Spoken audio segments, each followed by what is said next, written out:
Hey there, Scion fans, and welcome to our live play of Masks of the Mythos. The newest Scion 2nd Edition supplement goes to Kickstarter next Tuesday at 2 p.m. Everyone give them some hype. Yeah. Only one of you make noise. Yeah. That's better. I did the raise the roof. You did. Oh, wait, I've got it. Do it. Yay. Evening has been purchased. I am Tyler, Elder Jekyll's Online, and I will be your master of the macabre for this tale. We are Vorpal Tales, and we have a variety of terrifying tales and awesome adventures across many game systems that we play every day. As for other Onyx Path goodness you can enjoy with us when it's not supporting awesome soon-to-be Kickstarters, on Saturdays on our channel you can find a Deviant the Renegade story called Radiation Burns. Every Tuesday for January and February you can find us playing Masks of the Mythos right here, and then Scion Dragon run by Patty in the awesome brown hoodie. Every Friday, we play Stars Guard Lands, again run by Patty, the story he's calling Dracogenesis. And in February, on Sundays, we'll be playing Mage, the Ascension 20th Anniversary Edition, a Mythos story titled White Walls. And on Thursdays, in February, playing Werewolf the Apocalypse 20th Anniversary Edition, an as yet untitled story, run by Dwayne, all in blue. Look us up on our website at vorpaltales.com to find our calendar, social media links, YouTube archives, links to past games, links to our other non-Onyx games, and more. Come check us out. Special thanks tonight to Astral Tabletop, who make the virtual tabletop we use for all of our games. My brother at N8Mid for crafting the custom character sheets we use in Astral, including the cool Scion sheet we're using tonight. And that you can use too if you use Astral as a virtual tabletop. And thanks to Onyx Path Publishing for yet more awesome supplements to play. Scions of the Outer Darkness, please tell the audience who you are and who your character is in this terrifying tale, starting with Sean. Hi, I am Sean, Space Lord PJs, in PJs. I'm playing Kurt Harrison, who is a rocker boy. Different game, different system. Sort of. No, he was made specifically for this game system. No, I was just like Rocker Boy is the title from. Oh, that's true. That's fair. Ever, you're next. Me. Oh, cool. Okay. Hey, everybody. I'm Ever. My pronouns are they, them, and tonight I will be playing... Wait. I'm going to read off the whole name. Maybe. Willowwalk Tau Wopin, which I'm probably Well done. butchering, but his other name is Malcolm Hodge, and his pronouns are he, him. Hello, my name is Patrick. You can find me on the internet as PattyShakes_. And tonight I'll be playing Marius Ero, PI. Hello, my name is Rachel, and I will be playing Lena, Mediterranean tour guide, art aficionado. That's probably a good way to describe her. And I am Dwayne, at Made of Kimchi on the internet, and I am without hat tonight. And I will be playing Maria West, child savant. And I am Devin, and tonight I will be playing Isaiah Baldwin, the local kid interested in past and liberal army veteran. Excellent. Okay. Well, let's get started talking about this cool, awesome new supplement. However, first, I'm going to read everyone the introduction to the supplement, as it's very timely and applies quite heavily to using the Mythos in any modern role-playing game. So, from Scion, Masks of the Mythos versus Lovecraft. The Cthulhu mythos and Howard Phillips Lovecraft are interchangeable in the minds of many, stemming from pop culture references and newer literature. That interchangeability is not quite right, as the mythos has expanded well beyond the man who penned his first mythos story in 1897, which sat unpublished until 1916. There is an intergalactic creation full of gods, monsters, and beings beyond any existing definition that dwell outside the realm of humanity. Some may be familiar, phrases like outer gods, elder things, and great old ones are a bit more obscure but have found their way outside of their niche. There has been a wave of Cthulhu fandom, from Victor Laval's novella to Alan Moore's comic books to t-shirts to Cthulhu for President bumper stickers. Let's take a minute to discuss the man himself. Lovecraft, for those who don't know, was an ardent racist, anti-Semite, misogynist, and held a slew of other backward beliefs. He was so racist for his time that some of his contemporaries, of whom a few were also racist, wrote to him about being too racist and misogynistic. There is no defending the man, his beliefs, his actions, or hatreds. The core of Lovecraft's work is tied into his own beliefs under a thin layer of cosmic horror. In reality, his writing, while the foundation of this universe, represents a small percentage of Mythos writings. For all his faults, he believed in allowing others to help shape the Mythos and collaborated with other writers. He did not want the Mythos contained to one person or company and believed additional ideas made it better. However, his explicit, self-expressed racism and xenophobia shaped the world he saw in the Mythos itself. We don't intend to ignore this reality. We intend to take it back. We're not giving lip service, but informing you, the viewers and or readers, of our mission statement up front. Lovecraft's fear made him the writer he was. Masks of the Mythos builds on the world he only offered to white writers a century ago and takes the Mythos as our own. The world he created continued long past him and has been expanded on and reshaped by over 100 writers and artists, many of whom are precisely the people who would have been the target of his prejudices at the time. That's how change happens. It's not something that just occurs, it comes from people confronting it head on. The Mythos is changing with each generation to reflect the modern era and the actual diversity the world has always had, even if it was not reflected in the work.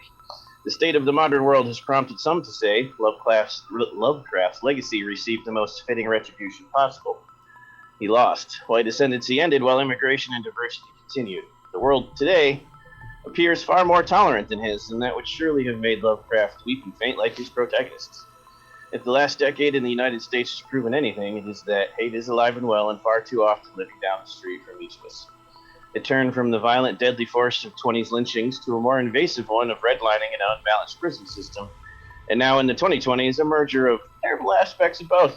It is clearly not so much that Lovecraft's vision of the world did not triumph, but has simply shifted. Like Lovecraft, many people are afraid of losing and constantly blame the other for an impending downfall. There's been an increase in hate crimes and violent attacks against people of color, queer and trans people, and minority houses of worship. Threats and name-calling make our communities feel hostile, and the world outside seems even worse. In Masks of the Mythos, there's an attempt at making this better. Masks shines a light on this legacy of hate that extends beyond Lovecraft. It holds it up and dares it to reflect at us the worst of who we are, so we may create a mythos that reflects the world we wish to see. Every word in this book is a testament to a world full of patience, tolerance, inclusion, and most importantly, the interconnectedness that binds other to other, the hope for a better future for humanity. A future that looks as little like Lovecraft's world as we can muster, and one where he and his kind have truly lost. Thank you, Masks of the Mythos. And now, let's talk about cool game. Rachel, could you please read about the mythos, the theme, and the mood of this supplement? The Mythos. What is the Mythos? In short, it is a loose association of alien entities beyond comprehension, and its very existence alters the world. These beings are neither gods nor titans. In Masks of the Mythos, they exist in another dimension. That otherness, that distortion, swirls around them and expresses on the divine wavelength. At first glance, it seems this mythos world has little meaning. It is full of beings, gods, and old ones that do not require worshippers, and are generally uninterested in humans, the plight of humanity, or any of its related affairs, aside from an active few. The crux of mythos stories involves regular folks encountering things beyond their ken and struggling against them, regardless of the cost, which is frequently madness. Lovecraft created a literary version of madness that is not reflective of real-world mental illness and other pain real people suffer. We've taken the root of that idea and altered it. The impact of strangeness still remains. This otherness, while not of their own doing, causes the creatures and those touched by the mythos to disrupt our universe, breaking the natural order and laws of reality. Think of it as a clash between matter and antimatter, with fewer explosions and more unpredictable side effects. This creates the ability to find meaning in everything and one's place inside it. The mythos is not an evil or enemy pantheon to be battled by bastions of the light, but rather a traveler into this dimension and these planets. Its creatures are boundless. Their Scion's otherness disrupts non-Mythos Scions by destroying the very fate that fuels their actions. What makes a hero? The legend, the tales woven into history about them, or the actual acts? Mythos Scions illuminate that moral quandary. Themes.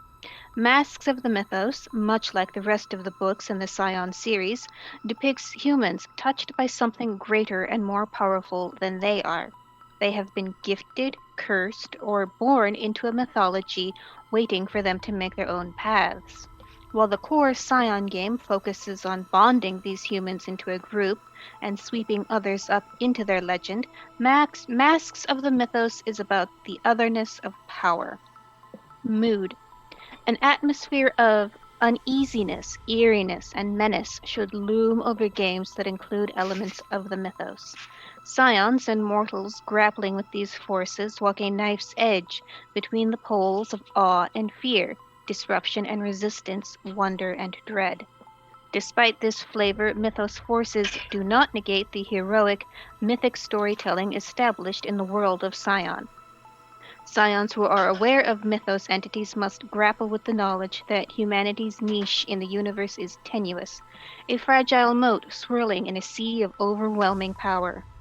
But heroism is not fearlessness. Courage does not dismiss or ignore threats. It stands against them despite fear and horror. In this way, Scions touched by the mythos have the singular opportunity to show unfathomable heroism and sacrifice in the face of unfathomable odds. They embrace the hard work of defending and thwarting and confronting threats from humans and their gods, steadfast against the weight of a perilous cosmos. Thank you. All right. Cool new character creation changes.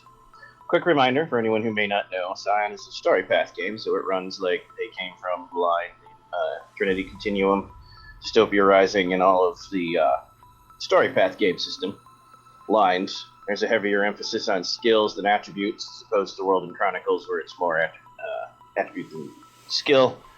I have that reversed. There's a more heavy focus on attributes in this than skills, as opposed to the other systems where skills come up more. So for one thing, instead of always being like strength plus athletics, you might get a lot of strength plus wits or result plus composure, mixing your attributes for rolls for your dice pools, not just skills. It's a more streamlined system. There are less of those things and skills in the overall list than World of Darkness. It's about the same as Chronicles. It is still a D10 system, but much like Chronicles, it has a set difficulty number that rarely slides, and a set number that can slide of what does not explode. You count success in how many successes you need to complete an action, typically 1 to 3 from your dice pool. Difficulty sits at 8 as the most static number. Willpower is not an asset in this game. However, if you make more successes than you need to complete an action, you create a pool of almost called it the wrong thing again. Momentum? It's not momentum.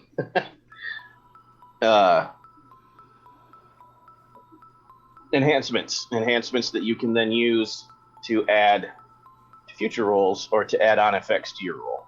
If you're fighting and you need 1 success to punch, and you roll 3 successes, those other 2 can be used to do like a grapple maneuver or knock the guy down, disarm him, throw him. Stunts. You can use enhancements to buy stunts depending on the action you're taking. Social stunts, investigative stunts, and combat stunts. Scion specifically typically is fueled. The heroes are fueled by legend. The higher your legend rating, the more well-known you are. You must complete deeds to raise your legend. Each point of legend can then be imbued into a power or spent to fuel a power. If spent, in order to recover that legend, you must allow yourself to be weaved into the weft of fate. You must become fate-bound to a mortal. In other words, a storyteller character, and gain a fate-bound condition, and then you can restore legend you've spent. If you imbue legend, that basically means the point is dedicated to this power until this condition ends, and until that time you can't spend that point on something else. The Masks of the Mythos introduces a new fuel source also that we'll touch on here shortly. That is the base core crux of how Scion works. Your superpowers usually come in the form of, at least at the power level we're playing at, come in the form of knacks, but your inbound powers you can mostly just do. You may have to activate with a roll. And boons, which fall under your purviews, which are the things your god represents that you can manifest in the world. Boons almost always require legend to activate. Okay. Character creation is pretty close to the same of what you're going to find in Origin and Hero. Concept, past skills, attributes, callings and knacks, purviews, birthrights, boons, and then the finishing touches. All of that is the same. But for those curious, step 5 changes a little bit. When you get to callings and knacks, you can choose the inverted form of a calling if one applies, even if they don't share that calling with their god, meaning the inverted forms you can use in any of your games, even if your Scions aren't Mythos bound. The number of starting knacks doesn't change, but you can choose any of the knacks listed, regardless of whether you pick the inverted calling. We'll hear about some of those when we get to that with each of our characters. In step 7 of creation, which is purviews, when you select your innate purview, you can choose to gain the normal innate power or the awareness innate power. Awareness is the new energy source introduced in this game. If you choose the normal power, you can replace that power with the awareness power anytime your awareness increases. Once you choose the awareness power, though, you cannot return to the innate power because now you're aware of the truth of the cosmos. Step 8 of creation, which is boons, you can choose to pick up an awareness boon as one of your starting boons, but you can only start with the one of character creation. And in step 9, finishing touches, all Mythos Scions begin play with awareness 1 in addition to legend 1. Also, this game is slightly different in other Scion games in that knockdown, drag-out fights of the older Scions. The life of a Mythos Scion involves mystery, deception, intrigue, and investigation, at times punctuated by violence, often against terrible, horrible monsters from beyond space and time. Mythos Scions frequently favor investigative, interpersonal, and social skills to complement other talents. The story's path system that Scion Origin uses provides plenty of awesome rules for investigative storytelling using skills and arenas, and Scion just builds on that to convey and slightly alters it to convey more of a classic Mythos or Sherlockian feel to the story. Awareness as the new fuel source is probably what everyone's curious about. So Dwayne, tell us all about that.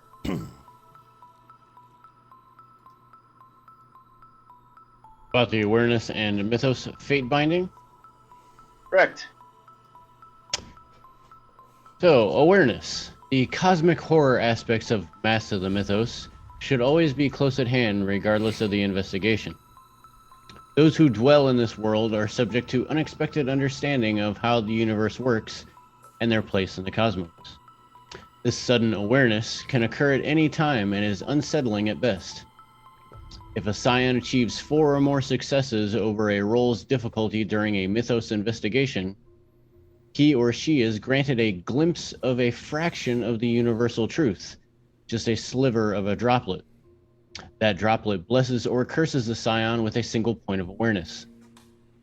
Awareness is the quality and measure of Mythos influence on Scions. It also includes the Scion's distinct influence in the world, as well as the toll it takes.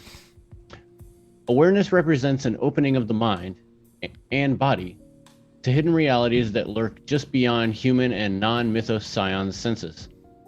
Contact with the Mythos changes people. It opens doors. It shifts one's point of view. It disrupts one's core understanding of how the universe works and humanity's place in that miasma. The disruption of the Mythos is beyond labels of good or bad, of evil or righteousness. The effect is expansive. The mind can adapt to these new understandings in a range of ways, but the resulting transformation can rarely be reversed. Most mortals function better than these alien forces remain mercifully, conveniently out of view. To the unprepared, a shock of sudden revelation can take a toll on mental and emotional states. Some doors are meant to stay shut, but a few, exceptional people who encounter Mythos entities can harmonize and integrate this open perspective into a new emergent understanding. Scions transcend the mundane world to reach these new levels of insight, but grasping the weight of the Mythos is a one-way trip. Awareness follows Mythos Scions like a cloud of flies. It can disrupt the world around them in ways that are beyond the Scion's control, and it can also bend to the Scion's will as they grow in power. Matter, mind, relationships, and the tapestry of reality itself may transform under these alien influences. As Scions deepen their awareness, they also gain the ability to channel eldritch forces through their boons and knacks. They may perform certain deeds in service to Mythos forces to grow in their influence. Mechanics. For those pantheons, stories about various gods and their deeds make up the legends surrounding them. These heroes, demigods, and gods embroiled everyone near them into their fates as they express their legend. The Mythos has a similar pervasiveness, but it works a bit differently. The Mythos itself is its own set of myths and legends, one that subsumes the bearer and embroils them into its own fate. So instead of a Scion binding people into his or her fate and legend, the Mythos binds the Scion into its story. In this way, awareness parallels legend, though it does not subsume the Scion's legend. A character's awareness rating generates a pool of awareness points equal to the character's awareness dots. Just like legend, these points may be imbued or spent. Awareness is rated 1 to 10, and a Scion's awareness rating does not change her divine quality. For example, a Scion with legend 3 is still a hero, even if her awareness is 5. Mythos Scions must still fulfill their own fates and legends to advance to demigod or godhood, just like any other Scion. Awareness trait effects. Having a single dot of awareness allows a Scion to learn awareness boons from her purviews and allows him or her access to awareness innate powers of a purview. Otherwise, awareness acts as a pool from which a Scion can spend points for various effects. A Scion can imbue or spend an awareness instead of legend to activate boons, perform marvels, or enact feats of scale. In the case of a feat of scale, the scale bonus is still based on the character's legend rating. A Scion may imbue or spend an awareness to activate an awareness boon. There's a whole lot more. Do you want me to keep reading all this? Yeah, read that section. Okay. They got like 5 more paragraphs. A Scion may spend an awareness to destroy a single fate binding on another person. The roll condition from a fate binding ends immediately. While he or she remembers her time fate bound to the Scion, he or she has no emotional attachment to it and wonders why he or she took the action he or she did. A Mythos Scion cannot destroy her own fate bindings. Raising awareness. Raising awareness requires the Scion to complete one set of deeds, replacing either the short-term deed or long-term deed with a Mythos deed. Remember that the character can take on a Mythos deed in addition to a long-term or short-term deed, but does not have to complete all 4 deeds to raise awareness. Just like raising legend, put a marker beside the deeds as they are completed. Once a set is used to raise either awareness or legend, erase the marks and start over. In this way, a player must choose if he or she wishes to increase their legend or awareness with a completed set of deeds once the banned deed is completed. A character may gain additional dots in awareness from special Mythos relics. These raise his or her awareness pool as though he or she had raised their awareness through deeds. But if they lose the relics, either because it is lost, stolen, or destroyed, they lose those dots in awareness. If this happens, they also immediately gain a Mythos Fate binding. Regaining awareness. A Scion may only regain awareness by accepting a special Mythos Fate binding.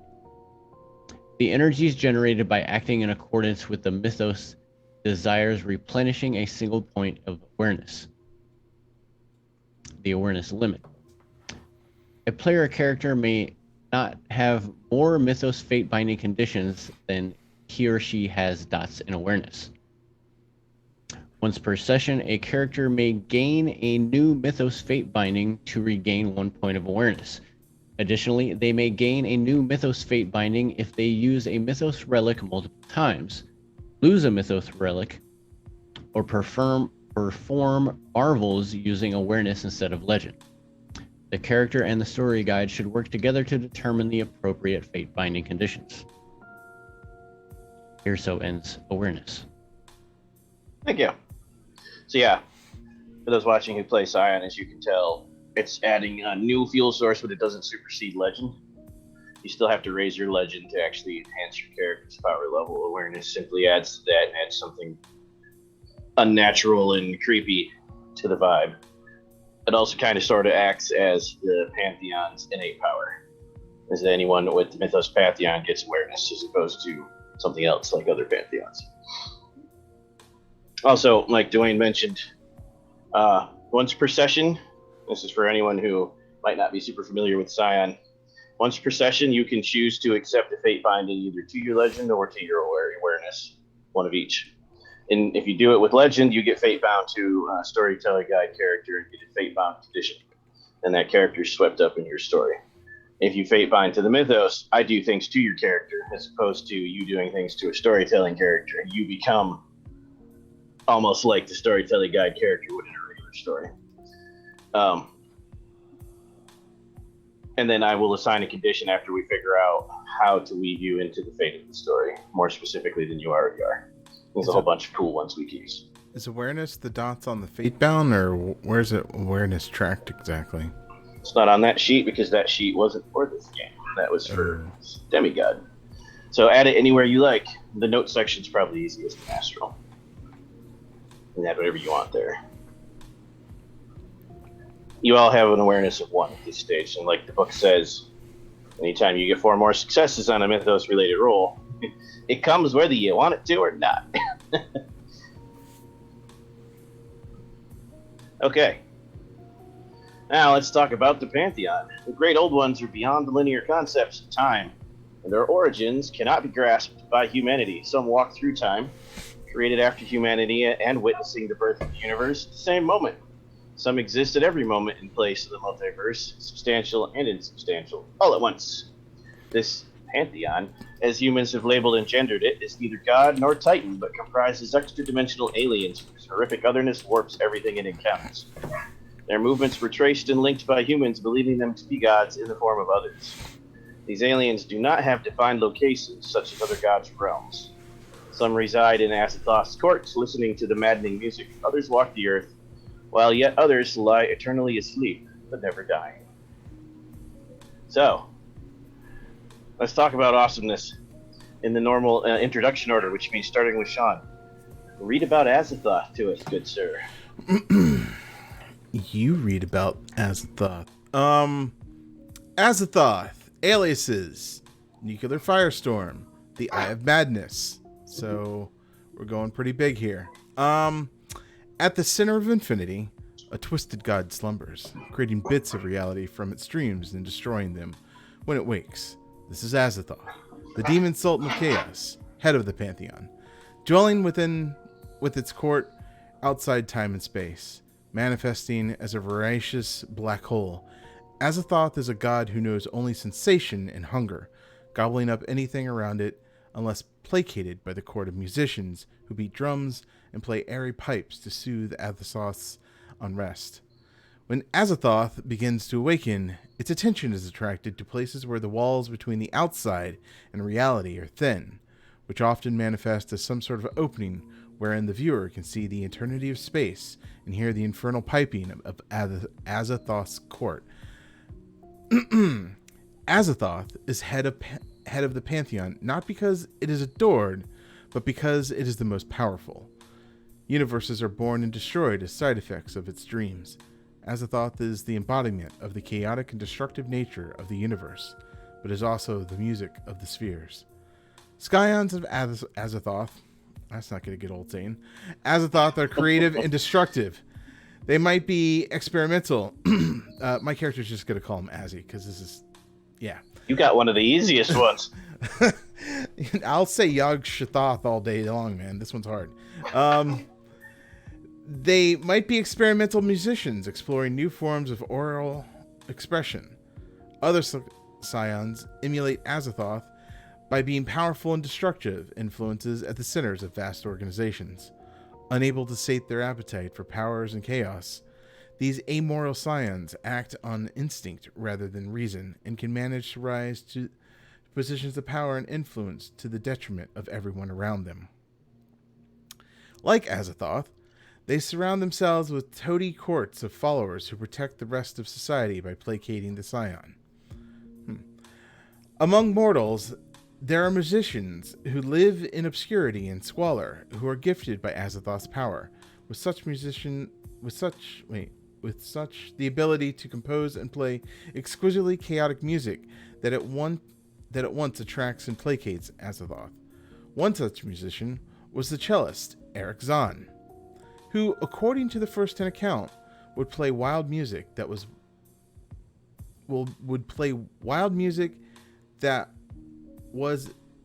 at once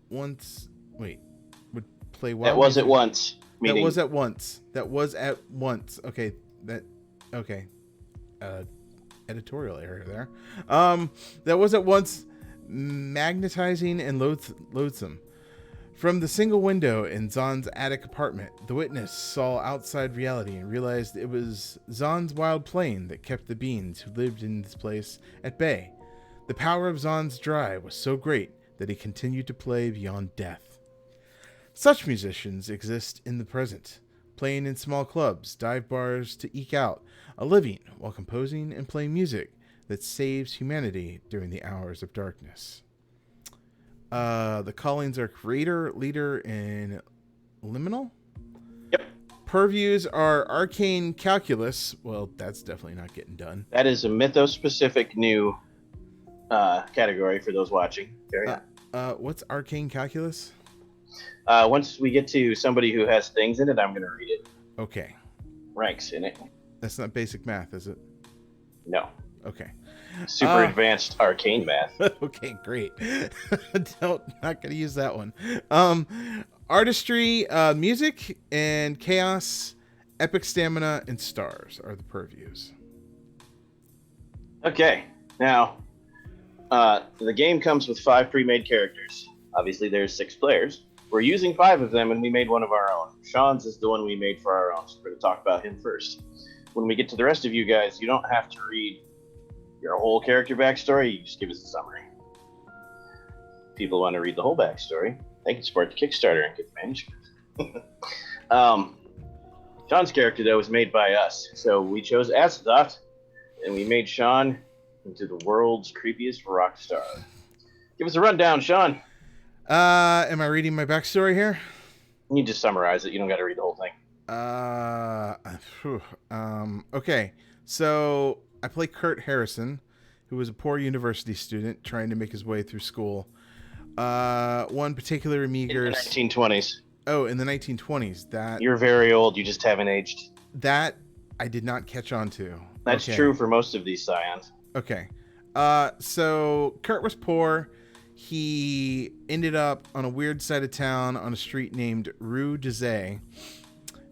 He found an apartment, an almost empty building, and he took up a place there, and there's a tenant, an old German man named Eric Zahn. And the old man was a mute cellist with the local orchestra, and he lived on the top floor, and when alone at night, he played strange melodies that moved Kurt in ways that he could not describe. But then he got with his friends and tried to describe them later on.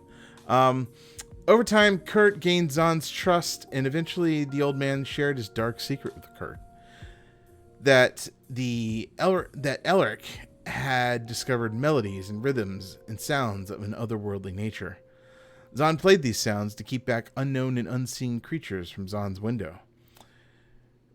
And if you looked out this window, you would see like a black abyss and onto something just ultimately terrible. And one night, Zahn's music reached a new mad crescendo, and Kurt, who had rushed into the room, found it empty and stared out the window in hopes of seeing if Eric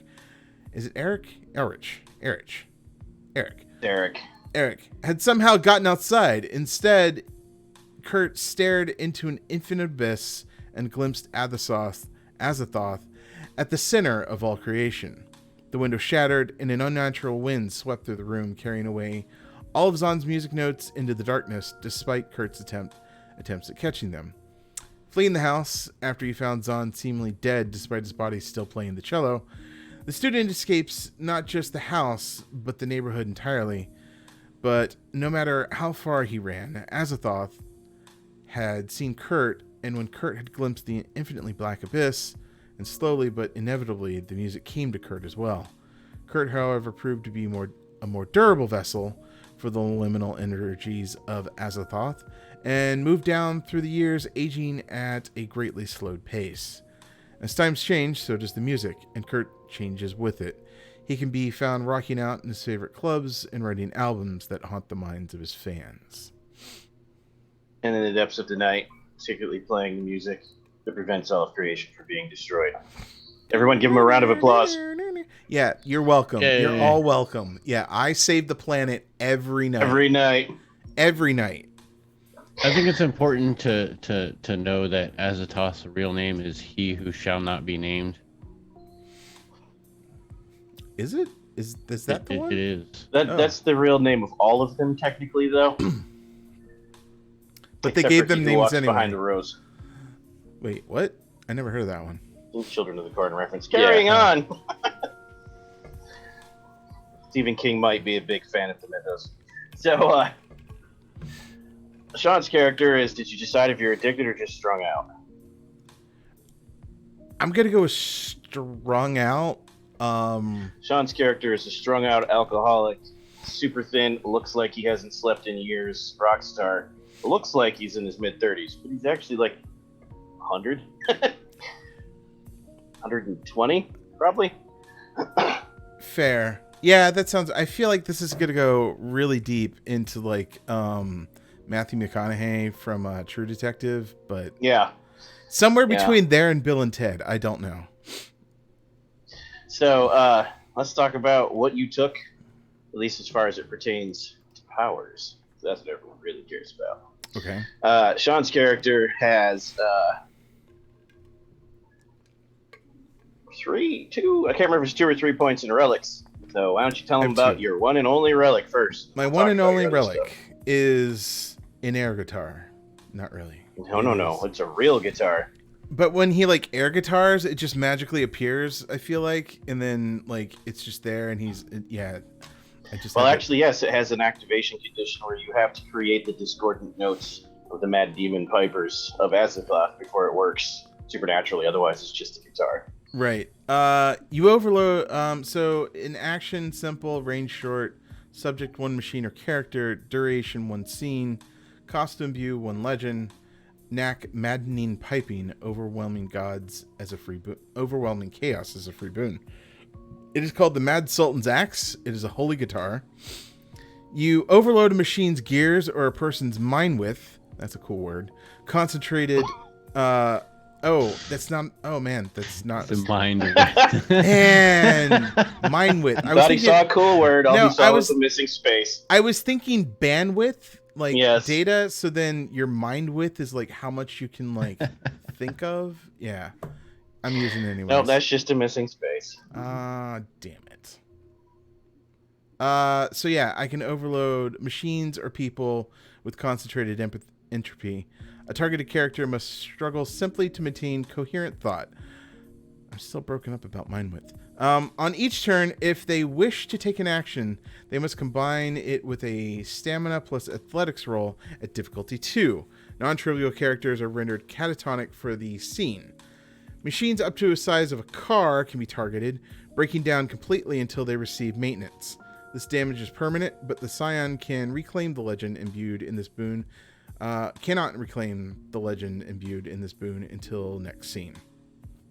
It has a second neck. Yes, second act. If the hero speaks or sings the discordant notes as a simple action, he can damage the minds of any who can hear it, causing physical pain and bodily damage. Roll the Scion's stamina plus occult, and damage is done to a single target with the following tags: lethal, loud, and ranged. Flaws. The Scion must speak or sing the discordant notes of the Mad Demon Pipers of Azathoth to activate the supernatural powers of the instrument at the beginning of any scene he wishes to use it. Otherwise, it's just a badass guitar. Sean's character's callings are Creator at 2 dots, Liminal at 2 dots, and Leader at 1 dot. Kurt's knacks are Rust and Decay, which comes from Mythos. Touch on that real fast. Rust and Decay. Oh, I wrote him down. With a touch. I can read it. I got him. Okay, you do it. Unless you want to hear my sultry voice. No. I prefer you did. Okay. Wait, what was it? Rust and Decay? Rust and Decay. With a touch, you can corrode and destroy any item. Make a creator skill roll. What is a creator skill roll? The skill tied to that particular purview, which is going to be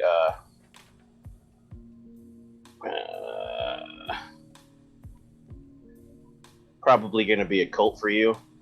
Okay. Because of the way we're doing your character, but it could be the skill related to what you're creating, your creation skill, technology, science. Okay. All right. Make a creator skill roll and apply successes to making the item decay.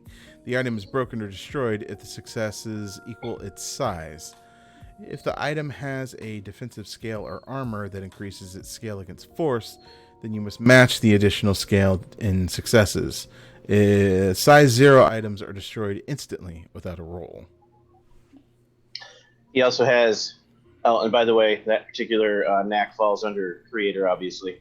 He also has the gate and the key.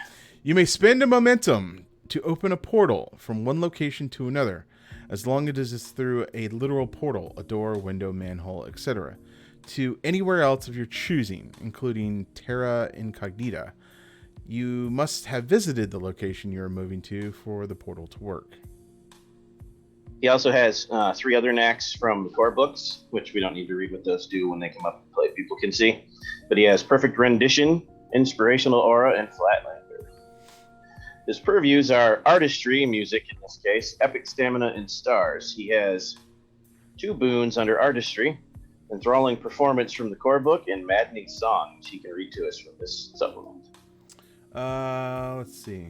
Maddening Song? Yeah, that'd be down under the boons. The mythos flows through you and into your audience. When you deliver an oration, song, speech, poem, play, etc., any who hear you are filled with fear and despair. Shift the attitude of all affected characters who witness the performance to fearful. Additionally, characters have a +3 complication to do anything other than run in fear. Which is awesome. Oh, cool. Under Epic Stamina, he has Unbreakable from the core book and Infirmed from Mythos, which is the inverted power. The mythos wraps around your enemy, weakening them and making them susceptible to viler actions. You can target a single character or all trivial characters in range with this boon.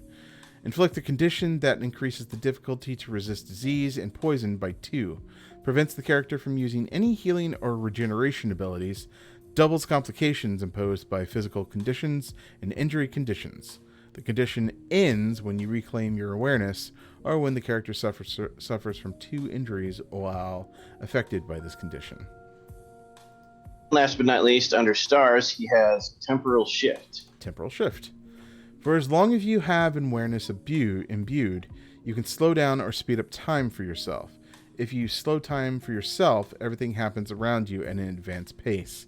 You must blow through a boring waiting period or pass forward in time to an anticipated event. If you speed time for yourself, then everything around you appears to happen at a glacial pace.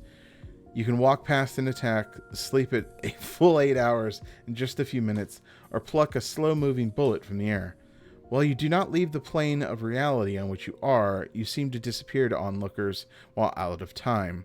Actions that would benefit from slowed or sped up time gain a +2 enhancement at story guide discretion. Yes. Also, it's 2 points in birthright, so it's 2 points for the Mad Sultan's axe. Now, it's a good point time to mention relics in the masks of the Mythos aren't the same as relics in regular Scion. That also includes companions, in that they're not necessarily granted to you by your god as gifts. They are the discarded echoes of power that come from exposure to the Mythos and the mighty, insane beings thereof. So, it's something that should not exist and is unnatural and probably feels creepy and has creepy side effects that you just happen to have because you're exposed to the Mythos constantly, unlike a direct gift. Now, a lot of these characters do have relics from the core books, so we'll just say they found those along the way for the sake of such a short story. But the pre-mates come with a variety of relics from other sources also. Okay. That pretty much covers all the new fun things with Sean's character. Sean's character obviously is very good at playing music and being a rock star. Okay. Let's do Devin next and surprise him so he doesn't have to be last. Devin, read your god to us. Oh my god. Yog-Sothoth. No. Wrong person.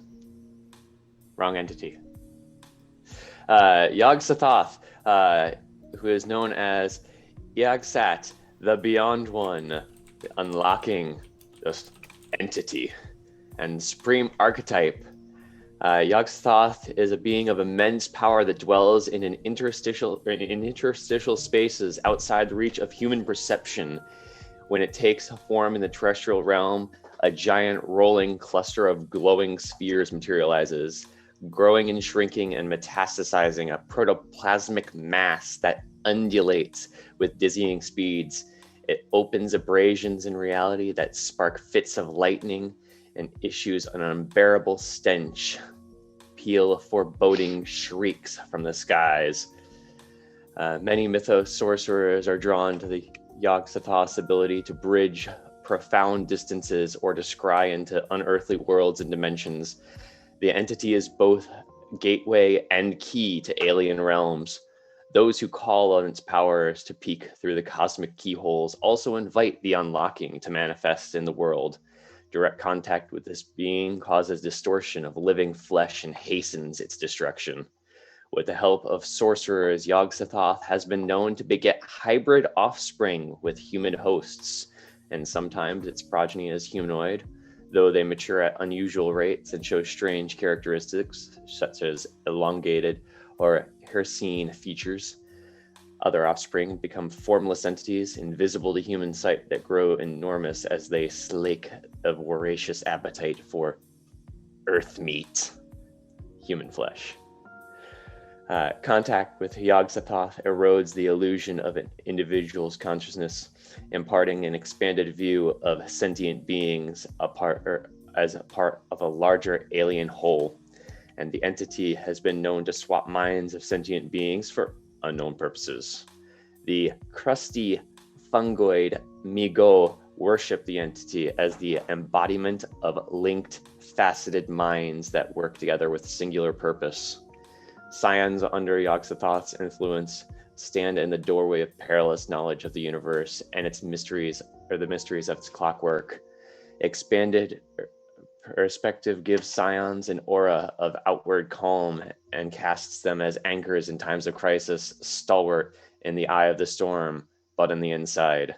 Scions experience constant stress of unease as they stave off visions of the frothing, iridescent slipstream. They offer the quiet comfort to those around them while grappling with the unsettling awareness of the insignificance of the mortal busywork. To function, they suppress the fullness of their perspective and shield those who are unprepared to cope. Flashes of insight about past and future shine through the keyholes. This allows them to react with uncanny reflexes and to intuit correlations of cause and effect.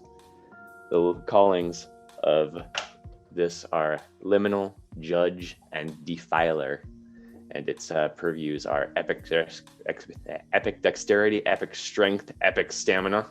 Pretty epic. Journeys, order, and stars. Okay. Devin's character, Isaiah Baldwin. Go ahead and give us a brief summary. You don't have to read the whole thing. These pre-mates are very in-depth. They're pretty awesome with their backstories. We'll be here all night if that's all we read, though. Isaiah is an Arcanite, and he pretty much was always wanting to be touched by the weirdness, and was hoping to, help with issues of racism everywhere. He joined the army to serve his country and came back a hero, but found out everything is worse than when he got back. He wanted the power to change things, but didn't have it. So found wandering. He found just a house that had an ethereal light, and he walked in, and upon looking in, realized he could either turn around and go home completely normal or become something else. And he did. And to point out, too, in this case, once again, like Sean's character, we're talking about the First World War here. Yes. Devin's character is old. The war. Yes, the Great War. Okay. So, as the Scion of Yogg-Sothoth, your callings are Judge, Favored for 2 dots, Liminal for 2 dots, and Healer for 1 dot. So, among the stars is one of his Judge knacks, which, core book knack, but then he also has Curse of Fragility. Tell us about that one. Curse of Fragility. I pick a target in a combat situation, spend momentum, and for the rest of the fight, all of the attacks upon it are considered to have the brutal tag. Brutal tag, of course, being massive trauma onto the target, and it's reduced successes for a critical hit by 1. Yep, when he hits you, you're made of glass. That's it for knacks for this character because points were spent different ways. Under purviews, he has Epic Strength, Epic Stamina, and Stars. Under Epic Strength, he has the Wrath and Fury boon. That's a core book boon, isn't it? No, this one was... okay, read that to us, please. Great Old Ones with Epic Strength exhibit power and force unlike any other. Their might and wrath are terrible to behold, causing pain and destruction in their wake. The innate power means that when you use might to impress or intimidate others, your allies gain a +1 enhancement to their next actions, and enemies suffer a +1 complication on the next attack or act they attempt on your allies. I spend 1 awareness, and it's an instant duration on myself. I make an attack so powerful that it radiates out from with enduring force. Any attack I make on a single target creates a shockwave that radiates out. What is your other Epic Strength boon?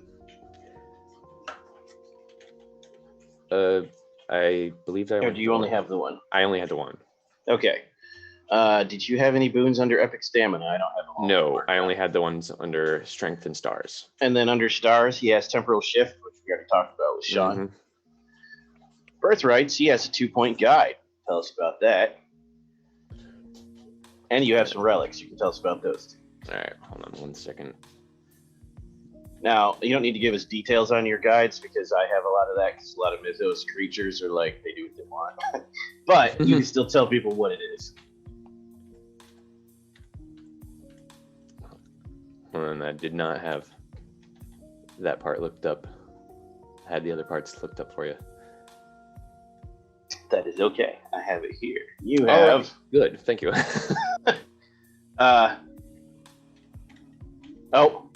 We did miss 2 knacks. I thought you had more than that. Yeah, no. Also has Puppet Show and Raise an Army, which are from the core book.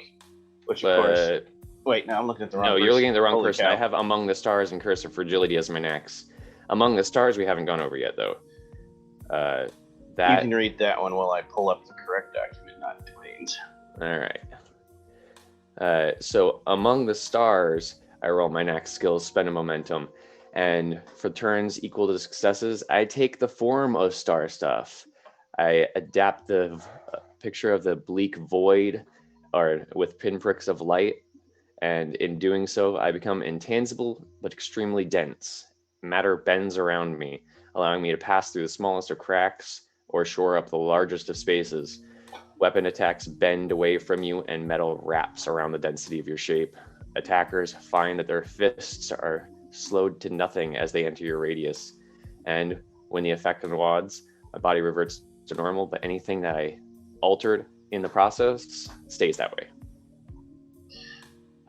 He also has Guide at 2 points, which in Masks of the Mythos means I'm going to give him terrifying visions when he needs to know this. And maybe creepy voices now and then. He also has the relics, the Notcat Horn Spear, Igjalar, and the Talisman of Kinyan. Those are all going to be located in the Pantheon section. Except for the Igjalar. Yeah, that one's core book, so we can skip over that one. But read the 2 new ones.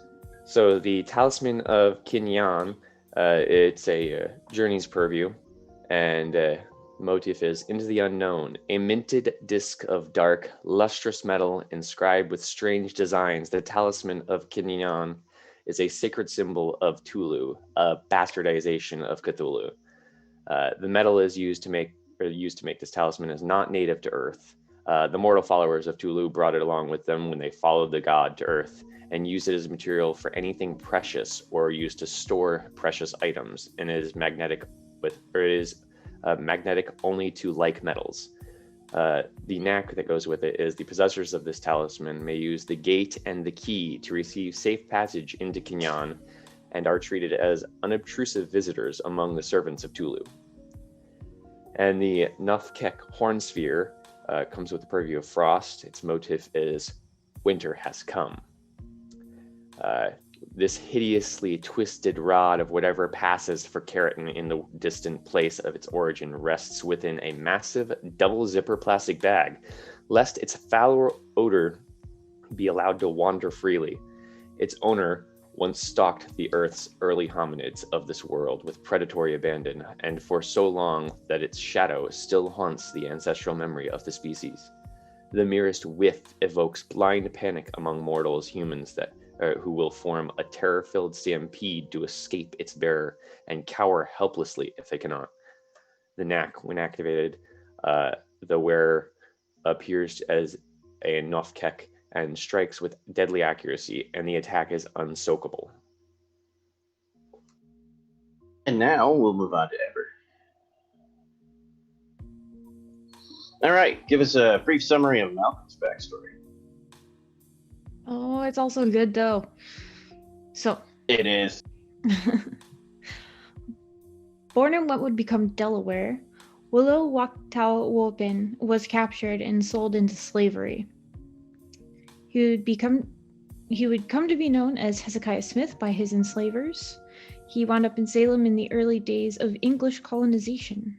He was trained in the healing arts, and knowing a bit of the ways of the outer gods, he saw the Salem witch panic for the fraud it was, and was more than happy when his master and mistress decided to leave for the new settlement that would become Havensport. Building on his rudimentary magical knowledge, Hezekiah worked with... Actually, this one's a hard one for me to say. Matchaitehu to deepen his understanding of magic. The most significant magic he mastered was the ability to transfer his consciousness to another, aided by the Vial of Souls. When he was young, he did this to learn the secrets of his fellow residents and use that information to build a sizable fortune. And as he aged, he understood the power of his mind transference was the key to immortality. And after settling his affairs in order and finding a suitable replacement, he moved on to a new body in the waning days of life and of his original form. He's lived for centuries, amassing wealth and power. And his most recent, perhaps last, transfer has taken him on a new journey of power. He transferred his spirit into his new host, a man named Malcolm Hodge. Even as he entered his new body, he knew something was different. There was a strength and power to this man that he doubted the man knew he had, or it wouldn't have been so easy to overcome him. As he settled into this new form, he smiled as he realized what was going on and how befitting it was that one who was worn so many faces would transfer into the body of a Scion of Nyarlathotep, with a faithful, unnameable shadow thing as an ethereal companion. His description, he's calm and controlled, and his current form is an athletic Cherokee American man in his mid-40s. An observant person might notice that the apparent calm and control is a mask. Beneath this veneer, Wulawaktawopin is always ready to sow chaos for his own gain and the favor of his adopted parent. Now tell us about, some might say the most awesome, others might say the worst, Mythos God. Switch that document real quick. Nyarlathotep. The aliases for this deity, is the crawling chaos or the messenger. Of all the pantheon, Nyarlathotep is most attuned to humanity. It is not clear whether this is because he finds humanity interesting, enjoys corrupting those seeking power beyond themselves, or has some reason beyond the ken of mere humans. What is clear is that he appears to people in a multitude of forms, and is said to have 1,000 faces. In ancient times, he was the Black Pharaoh. To medieval witches, he was the Black Man offering power in exchange for entering their name in the Black Book. He's the showman, offering something new and exciting to people bored with quotidian life. He is the pseudoscientist, offering new and outlandish theories intended to overthrow the consensus truth of the establishment, and he is the politician, sowing dissent and hate. He is a Svengali, presiding over a worshipful cult or the gullible masses waiting to follow the latest fad, and a movie star attracting the adoration of millions. He is the ultimate trickster. He is corruption and deception and chaos personified. He does it all simply to undermine what humanity perceives as reality. It is impossible to provide a description of a typical manifestation of Nyarlathotep. His avatars are legion, and he is more easily identified by what he does than by his appearance. By sowing chaos, he causes those who would be aware of him to suspect anyone with similar traits of being him. Many a would-be do-gooder has landed in prison, believing they are thwarting the crawling chaos, only to learn that what they thought was a god was a 2-bit con artist. His scions are similarly challenging to identify, as they have no common characteristic other than a desire to cause chaos and to deceive. Strangely, his scions often work at cross purposes to one another, creating even greater chaos in the wake of their competing schemes. Knowingly or not, they simply follow the pattern of their progenitor, who could just as easily play the part of the crusader against evil, combating another avatar of himself. The callings for Nyarlathotep are trickster, corrupter, and sage. The purviews are arcane calculus, chaos, deception, epic dexterity, journeys, order, passion, sun, war. A few. Okay. This character has corruptor at 2 dots, sage at 2 dots, and trickster at 1 dot for callings. It's got the Nax Honeyed Words, which, again, I believe that's a core book one. I have it, so if you want me to read it off. Let's double check. If it's core book one, we don't need to worry about it.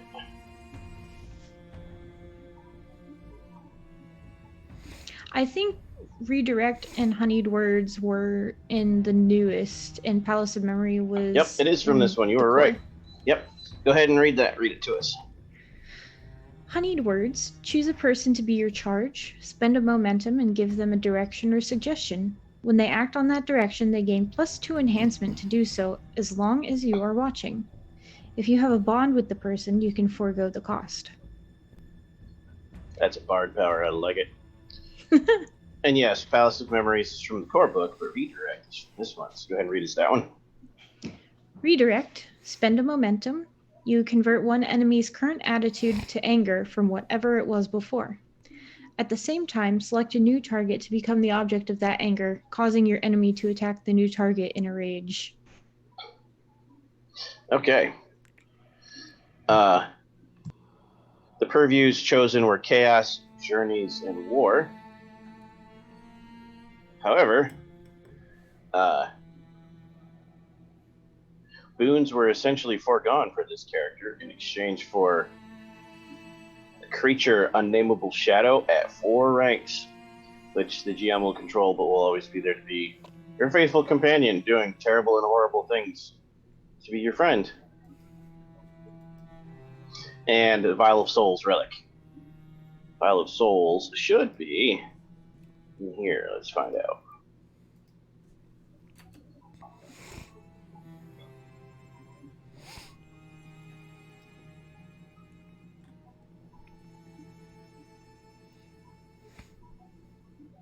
Too far.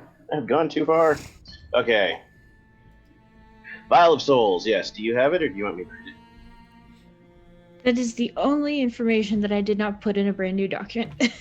Okay. The Vial of Souls is a 3-dot relic. It's a small clay vessel attached to a leather strap worn as a necklace. It allows the user to temporarily draw the spirit from the body of another person and trap it in the vial, leaving the body receptive to occupation by the spirit of another. Victim can resist the attempt, but once they're in the vial, the spirit stays there until sunrise the following day or until they're freed.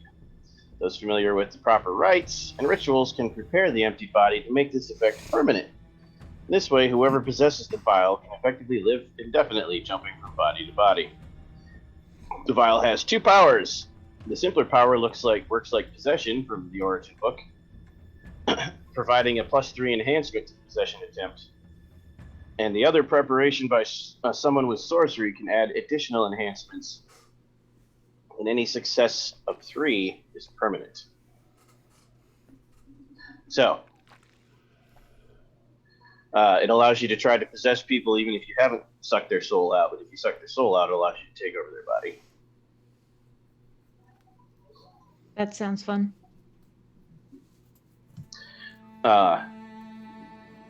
Next, we're going to look into it. Tell us about your god, Maria. The god. Yeah, as soon as you ask me now, I can't. Oh, there it is.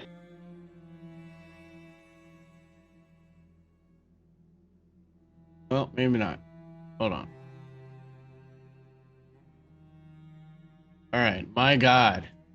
I can barely pronounce this. Gatanothoa. Yep, you had the fun one. I'll take it. Gatanothoa.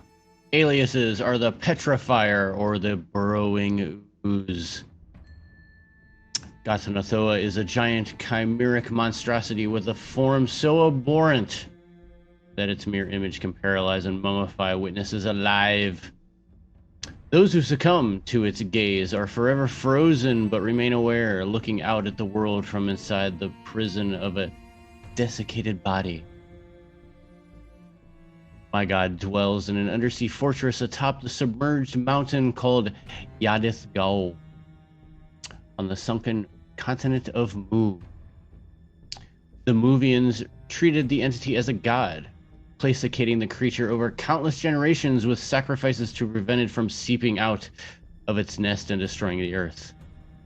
The bodies of those who glimpse its horror turn into leathery corpses, and its image sears into its retinas, imbuing the victim's eyes with the same Medusa-like qualities. Over time, their trapped minds become twisted with desperation. Reaching out from isolation spurs many to develop a weak, whispering form of telepathy.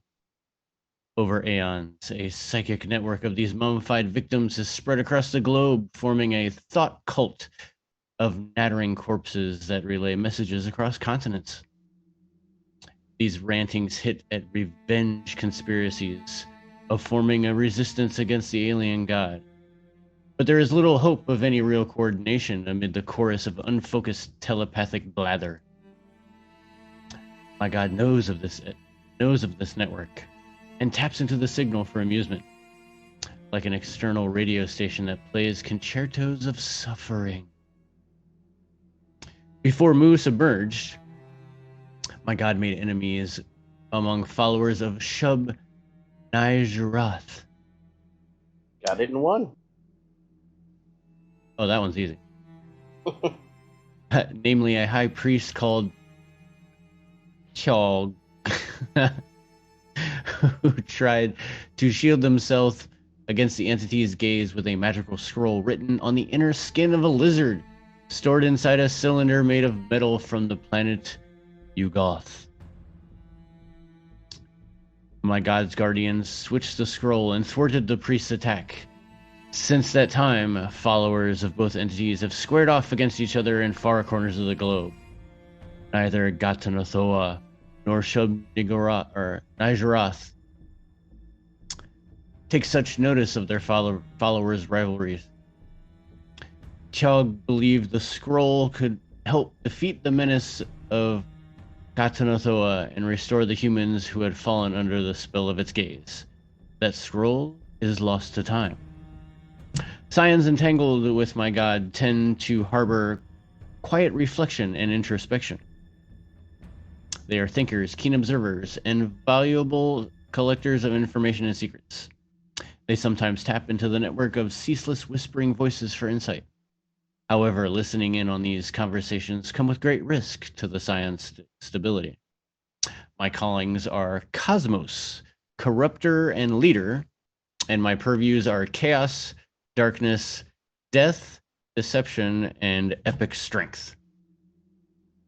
Okay, I give us a brief summary of your backstory. Maria West. So Maria West, as I said before, she was a child savant, taking on education early. By the age of 10, she had already known dozens of languages and was reading at a college level, and had already invented a number of items that had shot her family into the limelight of the rich and famous. She began attending college at the age of 15, where she attended Miskatonic University to study medicine. However, she found this kind of like unchallenging until she found it, the place, the experiment, the science beyond belief. It was the very science of life and death that her dear uncle Herbert West wreaked havoc nearly a century ago. Now she is a tall, young, according to this, she is a Latinx.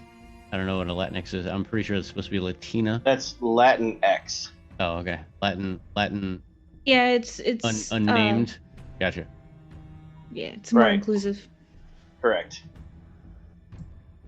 But then it says woman. Of Right, average it means build. all the different Latin ethnicities under one umbrella. Gotcha. And she's quote unquote she's your nerd girl. She's always looking at her phone, hair tied back, wearing the loose clothing, backpack, always looking to study. She knows how to talk to people, but she'd rather focus on her studies and her work.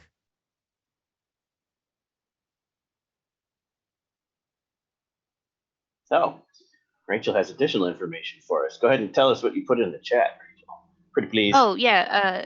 As far as I know, Latin is the correct pronunciation, Latin, because okay. X is silent in Spanish, which is the primary language for most Latin people, or many Latin people. I could be wrong, but that was the last I heard of it. Okay.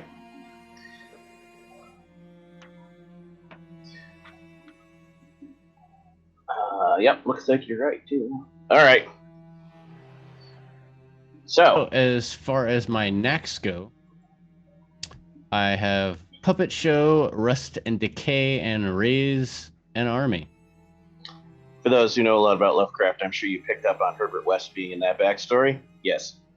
Dwayne's character is Raiser of Zombies. Yeah. Go ahead and read us the ones that are new to this game. Actually, I do believe all of them are. Let's hear them all. All right. So, Rest of Decay. Actually, we already went over this with Sean. That was the with the touch you can corrode and destroy an item.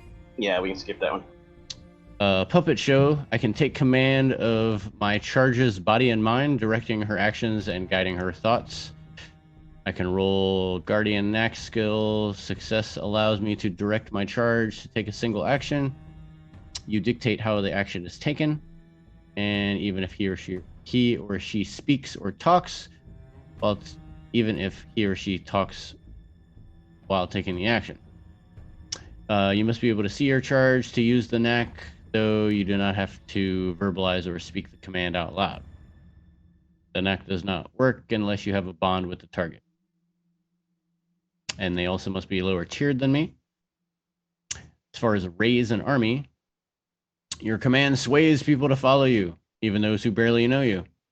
I can spend momentum to raise an army of trivial targets which come to my call and fight by my side. No matter where I am, people will come to fight for you. And if you are in a place without people, creatures of the mythos come to my... There it is. Come to my calling. That's when we can literally raise an army. Yes. Just need a graveyard. Okay. The main purviews that I took were Chaos, Darkness, and Death. And of those three, I have Like Shadow Minion. Sorry? Sounds like a fun time. Chaos, Darkness, and Death. Yes, Chaos, Darkness, and Death. And of those, I have the boon of Shadow Minion and Creeping Dead. And those are new as well. Let's see. Where'd it go? Creeping Dead. I can take the reins of all corpses within range and give them life. There it is. Corpses in graves dig their way out. Dead bodies raise and walk. And even corpses that are animated using magic automatically move at my whim. So even if somebody else raised dead, I take over their dead. Yeah, they don't do anything exciting. But they make good shields. And I mean, an undead, army rolling down a hill is always a good time. My Shadow Minion allows me to create one or more Shadow Minions to act on my behalf. Create these minions using antagonist rules in Scion or Origin. Create a single professional level monster or several mooks. All shadows have the incorporeal quality. Yada yada yada. Yeah. Minions disappear. Turn after reclaim their awareness from the boon. Okay. Do you have any birthrights that are fun and new? Or other boons? I have no birthrights. I don't have any other boons. I do have a relic, but I can't find it. What's it called? The Orn manuscripts. Oh, that's in the Pantheon chapter page. I'll go ahead and read it, but so you can find it. It's page 17. The Orn manuscripts comprise 37 volumes. There are 13 folios of correspondence, 2 ledgers, and 22 journals. All materials were supposedly written by or to someone named Simon Orn. But this is improbable, since the correspondence and journals include a range of dates starting in the mid-17th century and ending in 1929. There's no way any of you are centuries old. Looks at all of you. Manuscripts were part of the contents of a crate left at the Havens College Library by a former head librarian, Professor James George. They were added to the college's growing selection of rare and occult books following his sudden disappearance in 1932. There are stories that a man claiming to be a distant relative of Professor George tried to claim the manuscripts when the college refused to turn them over. So, you would have copies in this case. Because obviously the originals are the only Miskatonic University. They are real and powerful tools in the hands of a Mythos sorcerer or a Scion. Detailed in the letters, notes, and journals is a treasure trove of information detailing the means to raise the dead from their essential salts and return them back to life. There's also instructions for summoning guardian beings from outside reality. The knack it gives you is you can call up the long dead from their essential salts and dissolve them back to these salts. The subject of this spell is not necessarily cooperative, resulting in a clash of wills between the user and the newly raised dead. You can raise specific people with this, not just like MIGs and minions. Flaw is, sometimes it's not possible for you to put down what you call up. Gravestones can be lost or switched, descriptions might have been wrong, got the salts a little off. It's possible that what you think you're summoning is not what you're prepared to summon.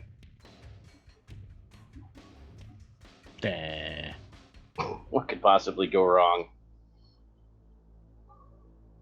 Okay. Actually, I do have one more thing. Okay. That is of good note. I do have I guess I don't have it, but I do have a creature. I have 5 points in Ghoul Army. Especially amusing considering the story we're about to do. Okay. So you can summon an army of ghouls. Typically, ghouls in Lovecraftian universe and the Mythos universe live underneath the city in the sewers and in tunnels below the earth. So, they're always there, but it might take a minute for them to get to you. On that note, we have 2 more characters to go over real quick before we dive into part 1 of the story. First, we're going to take a 10-minute break for our players. Wow. So, audience, go nowhere. We will be back at 10:42 Eastern Time. 2 more characters to talk about, and we'll dive into some meaty goodness.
Oh man.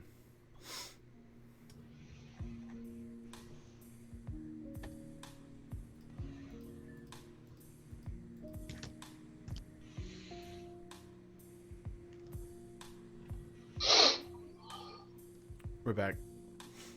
Okay, and we have returned. Whilst our producer angrily fixes cameras, we're going to move on Who are you? to Rachel. Rachel, tell us about your god and then give us a brief background of your character. Okay. Albtrom. Elias's, the slumbering one, the caller in the wave, the terror from below.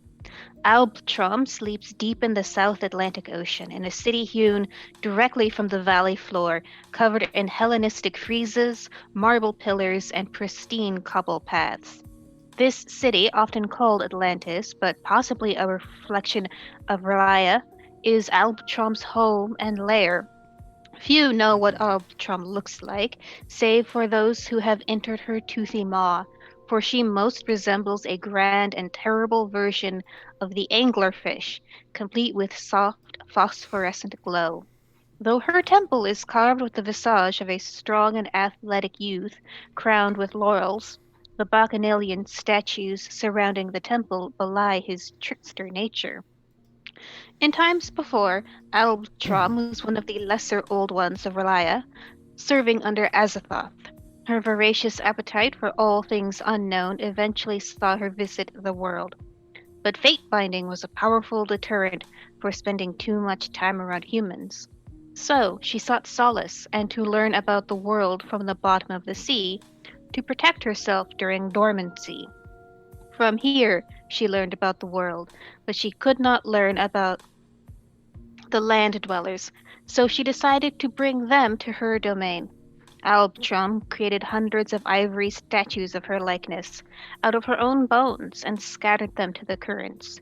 She always knows where these pieces of herself are, and if someone touches one, she forges a connection immediately. In this way, she learned everything she needed to know about humanity. Now, when she grows lonely or hungry, she sends dreams through the talismans to their owners, drawing them to her.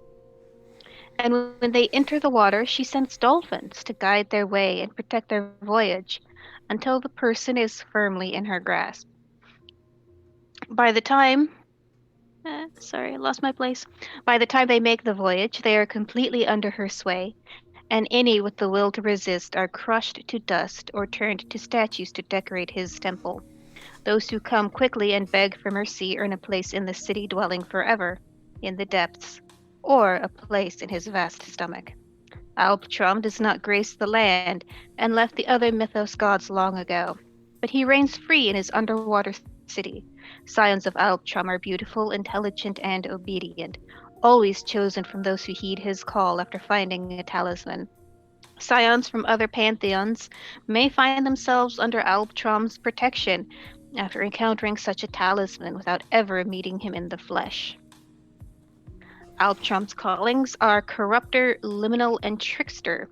Purviews: artistry, sculpture, beasts, dolphins, beauty, darkness, deception, and water. Basically, Devin when he gets home from work then. Okay, it was a brief backstory of Lena. Lena was born and raised in Athens, Greece. I think, based on context clues, she's probably one of the younger people here. Yeah.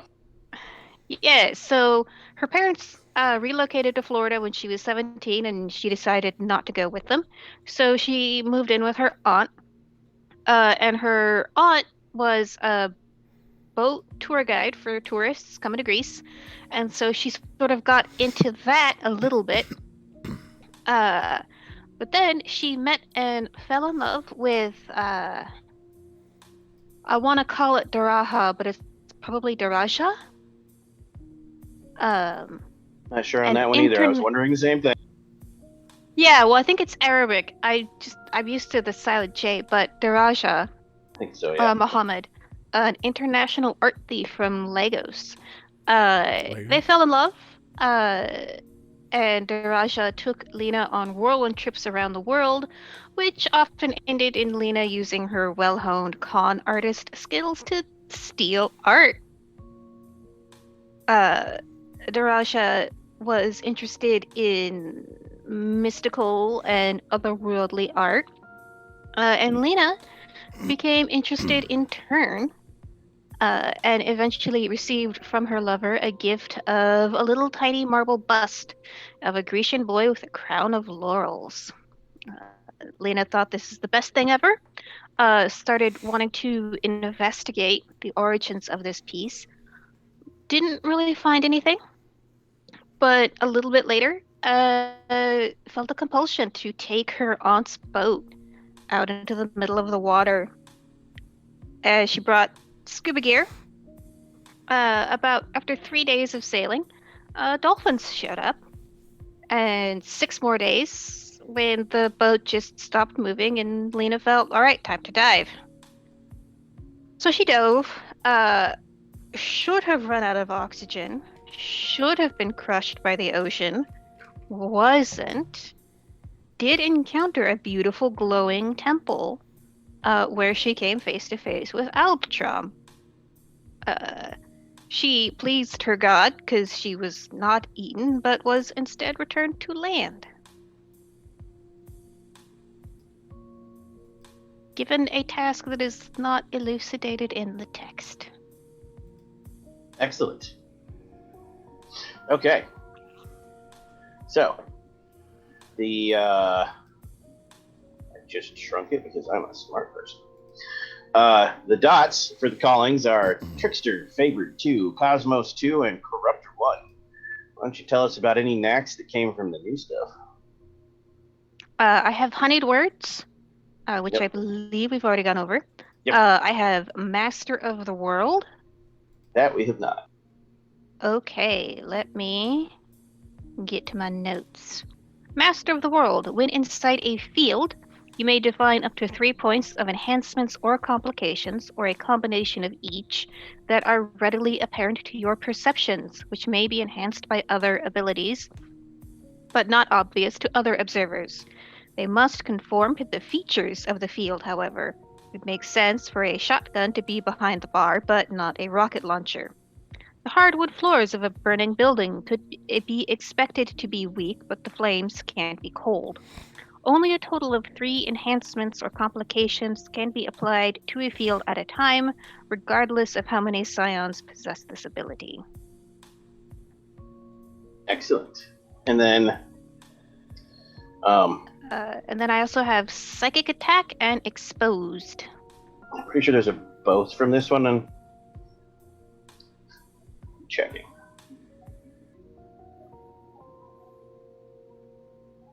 I think you are correct. Yeah, go ahead and read those.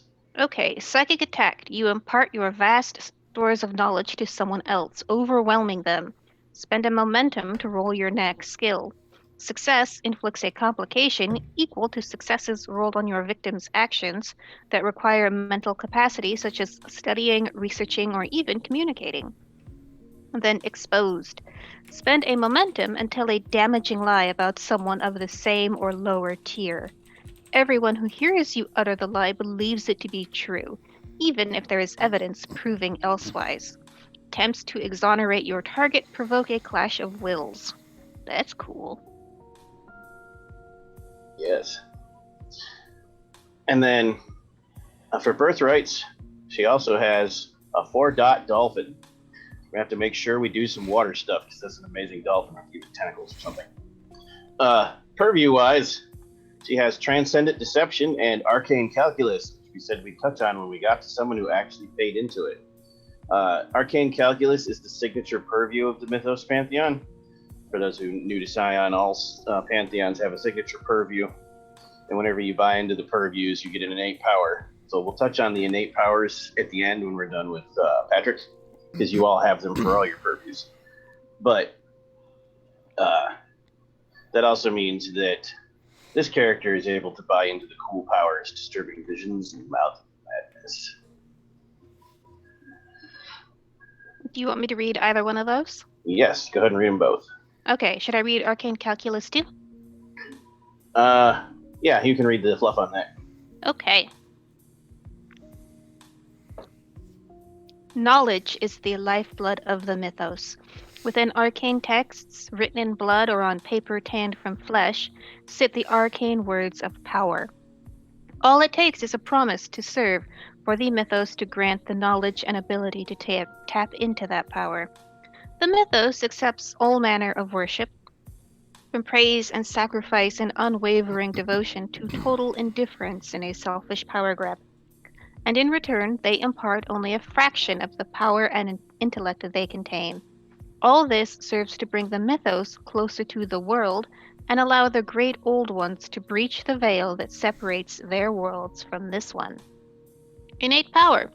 When performing analysis, research, or surveying investigation actions, you gain +1 enhancement. You can ignore up to 1 complication from such actions that would lead you to misinterpret the information you gain on the action. Disturbing visions. Cost free, duration instant, subject self, action simple. By reading scripts from Mythos realms or inscribing arcane geometries, you receive a vision from the Mythos. This vision is a compulsion, something the gods want you to do for them, with a promise of a benefit afterward. The request replaces the character's short-term deed with something achievable within the session. Disturbing visions should only be usable once per session, and should be a minor effort requiring a scene's worth of activity and at least 1 successful roll. The exact request often doesn't make any sense, whether the deed is esoteric or simply strange, and is left to the story guide's discretion. This typically results in characters stumbling across disparate and far-flung cults and rites until a full and final picture is revealed. Once you've completed the mission, gain 1 awareness and 1 legend. The vision has shredded away the veil, enabling you to see any being touched by the mythos. Mouth of Madness. Cost, spend 1 awareness. Duration, 1 scene. Subject, multiple characters. Clash, presence plus legend versus resolve plus legend. Range, short. Action, simple. You speak of an incident or situation you are investigating. This can be as simple as a person's name or the event that created your lead. Everyone within range immediately begins to speak, divulging everything they know about the situation. You gain enhancement 3 on any investigative action to follow up on any clues or stunts related to the revelations you've heard for the rest of the session. When acting decisively upon the information you gain this way, you also have +1 scale where appropriate for the rest of the session. For example, acting upon the revelation of a fellow Scion's perfidy grants you scale to defeat them, but only if the information somehow relates to a weakness of theirs. Okay. And then this character also has a bunch of other fun things. They have 3 dots in followers. Lena can call on a cult. Cult of Darkness when necessary. Lena also has a pile of relics, including the ivory idol of Eltram, which I'm not actually seeing in the document. Did you find it? No, I looked for it. Okay. There's idols of other things, though. Yeah, we'll fall back on that. And then from the core book, she also has Kusanagi no Tsurugi and the Sword that Cuts Grass, both of which are pretty great. And last but not least, Patrick, tell us about your god and a brief summary of your character. Well, of course, it is only fitting that the best, the oldest, and the deepest of the old ones would be last. Cthulhu, master of R'lyeh, the slumbering titan. Cthulhu does not speak directly to his scions. How could he? He sleeps, dreaming, and through those dreams, he makes himself known. Communions with the Old One straddle the line between dream and nightmare. Strange, dark, curling shapes in deep water.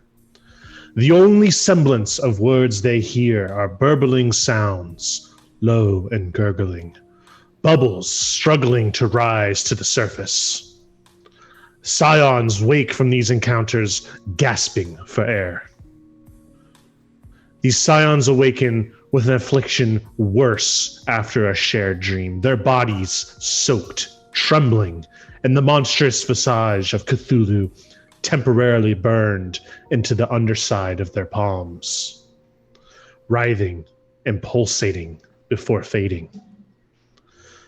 The Old One's purviews, like his dream messages, are two-sided. His scions are expert swimmers, but their prowess derives from a fear of being submerged and trapped as their patron was. His scions gather close and sleep, empowered by their visions, but are as alone in the waking hours as anyone has ever been, isolated by the same knowledge that empowers them. Death is among his purviews, but for Cthulhu and his scions, death is as temporary as sleep. Cthulhu promises awakening of all kinds.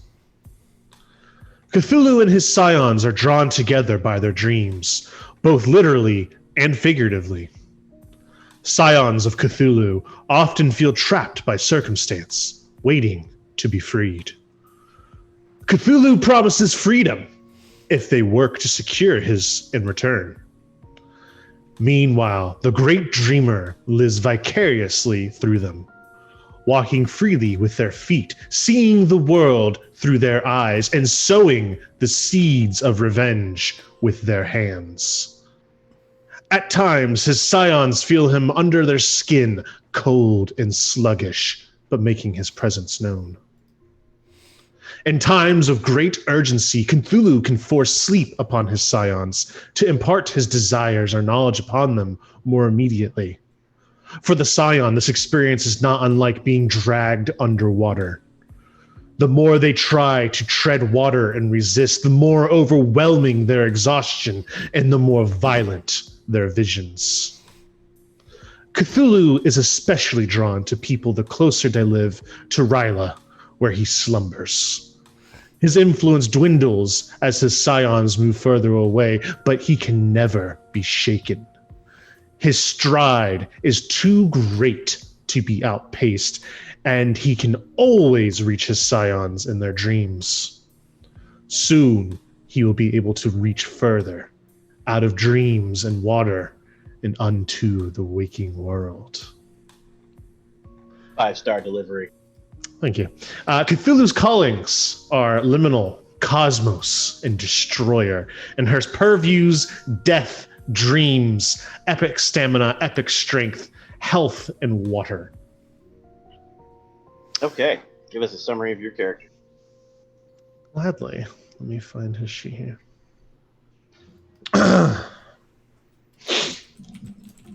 My character's name is Marius Hérault. Marius was born in Paris, and I lived quite a very nice childhood. My mother was considered nobility in the Harlem Renaissance, and so she moved to France in the 30s, hoping to absorb even more culture and impart upon that she had made famous in her country. Music, arts, politics, science, all of those touched my life, and my parents, both of them being successful, were surprised by even how fast I picked up all of those. I transferred to Miskatonic University in my junior year, where I continued my education, and I was a forever student, never completing a major, but taking courses in nearly any purview or subject. Eventually, becoming a drain on the university forced me to graduate, but offered me a job as a teacher. I was originally a scion of Luf under the Celtic pantheon, as is correct under all of my various pursuits. I excelled at being a professor, understanding the life of a student better than any, as I'd spent numerous years doing it. Most of it was uneventful until Nyarlathotep. Yes? Nyarlathotep. Yep. Came in disguise asking for my help. I followed my destiny and accepted this challenge. However, in just a short 6 months, I was fired from the university due to the knowledge I had acquired, and this turned me into a scion of Cthulhu. I have opened a small private investigator shop in downtown Havens Point.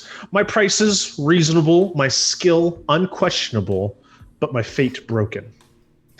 If you got the money, I'll help. Otherwise, get out of town. I often wonder why my life was touched by chaos, but I know some things are just unknowable.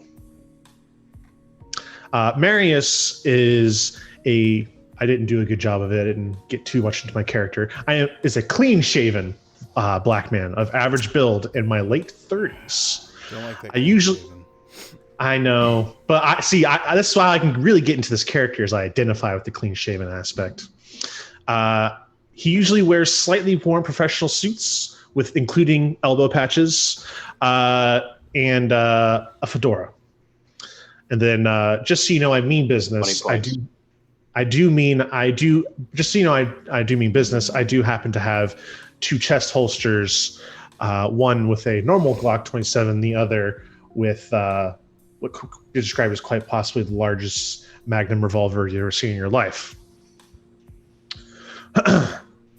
Marius's callings are Warrior 2, Judge 2, and Creator 1. I'd also like to point out here, we didn't go over paths. In Scion, everyone picks a path. It determines your skill setup. Each path gives you 3 skills you can point in, etc., etc. And as you level up, you can add more points to your path skills by buying the path as a package. But I must point out here that the Pantheon path for this character is, well, tell us, Patty, because it's the best one in the show. Jack of all trades, master of none. No, the Pantheon. Oh, sorry. Noir Shamus with a grudge. That's right. With a grudge. Carry on. Yes. Let's see. I got some, my skills and attributes mainly focused around being somewhat knowledgeable in just about all fields, but also definitely knowing how to use my handguns that I have trained with extensively. My knacks are We Go All Night, Wireless Interface, Lie Detector, On the Case, and Death by Teacup. Which those are all core book ones, right? They are all core book ones. Death by Teacup's fun. We're going to use that. It is. Death, I had a feeling, you can kind of tell what it is by the name if you just kind of assume it, but then you read it like, oh, this is even better. My purviews are Epic Dexterity, Order and War, which are all base game ones. My boons are Unerring Flight, Herald of Victory, Code of Heaven, Nothing But Truth, and Clumsy Fool. So the only new one out of those is Clumsy Fool, which I will read for you now. With Clumsy Fool, I can imbue 1 awareness and afflict a condition on another character. Has a range of medium. I steal someone else's grace, leaving them clumsy and bumbling. This boon inflicts a condition on your victim that imposes a +2 complication to all actions that require dexterity, such as balancing, aiming, running, or even just not falling over. While they suffer from this condition, I gain a +1 enhancement on the same kinds of actions. This condition ends when you reclaim your awareness, or the victim spends an action which cannot be part of a mixed action to reset themselves. So basically, if I'm in a tight-roping competition, I'm going to win hands down. Patrick has 2 relics, one from this book and one that isn't, but I mean, we must point out which one it is anyways. Can't get my hand over there. He's got Giant's Bane. It's the gun behind me. Now go ahead and tell us about your Space Whip.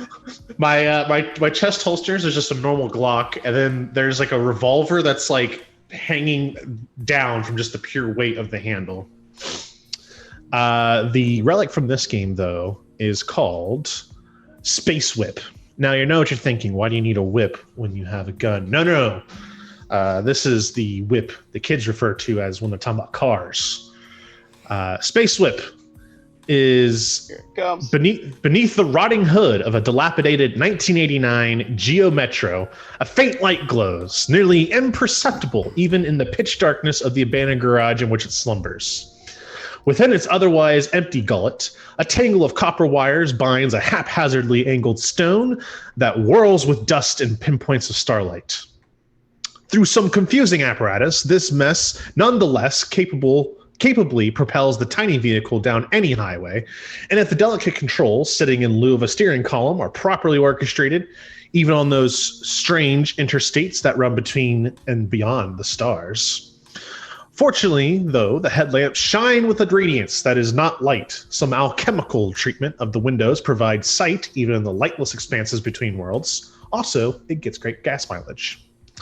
The knack it provides is the space whip never runs out of fuel, and once per week, I can travel to any Terra Incognito. So good. Okay, so now that we've touched on all the characters, before we dive into the world, we're going to go over Purview innate powers, because Mythos Purviews, like all other Purviews in Scion, have innate powers that everyone gets access to if you have points in the Purview. So, starting with Arcane Calculus, the signature Purview of the Mythos.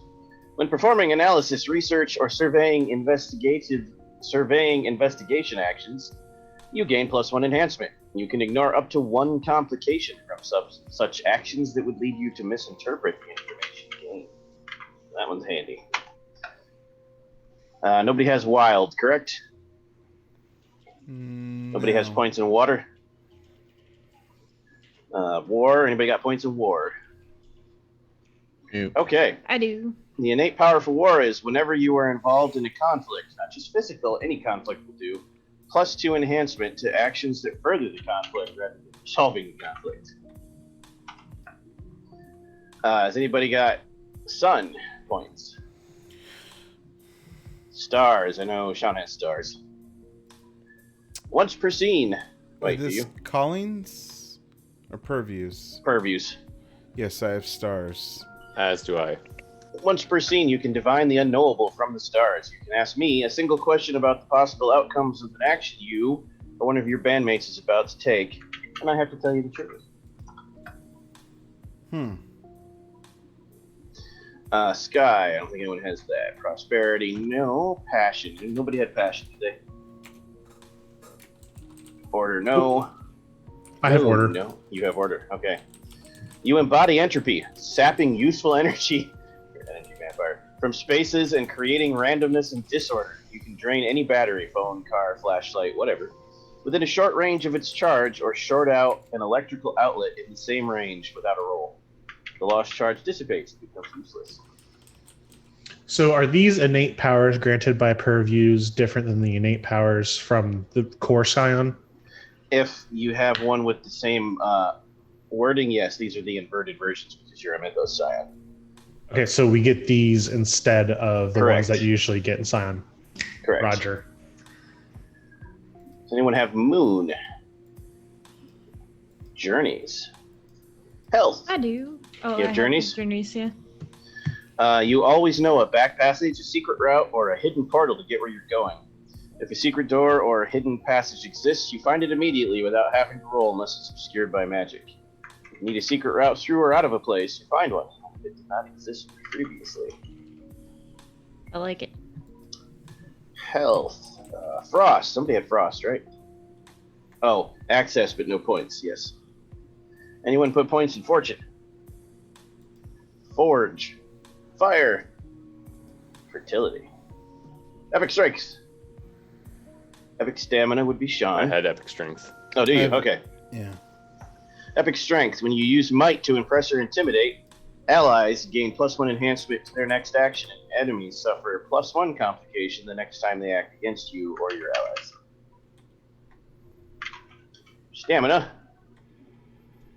Whenever you're suffering injury conditions, reduce the complication imposed by what? That's handy. Epic dexterity. Me.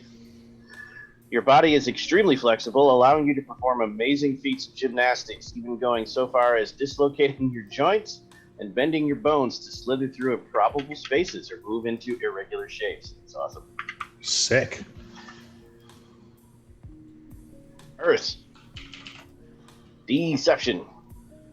I have transcendent deception. Oh.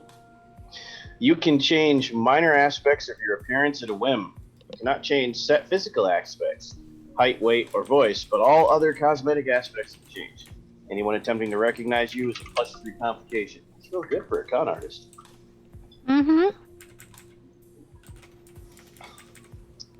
Death. Does Transcendent give me anything cool? No, it doesn't look like it. Okay. Yes. I think have it's just a death, shortened wording in the document, actually. but I've got it already. Okay, you've got the innate power for deception. Yep. Sense I mean, presence of death, death sorry. and decay anywhere within a medium range. Yep. Can also detect ghosts and undead. Yep. Darkness. Chaos. I have that one too. Chaos follows me wherever I go, rippling away from you and upending normally ordered things. All creating a +1 complication for anyone attempting to act while in close range of me. I put that in Discord for you, Ever, because you had it too. Oh, I'm sorry, Ever. Oh, no, you're fine. Oh, good. Beauty. Beasts. Artistry. You have artistry, Sean? Music, yeah. You draw inspiration and creativity from the people around you whenever you're near someone who is performing, creating art, or otherwise doing something creative, +3 enhancement to your own creative abilities. Okay.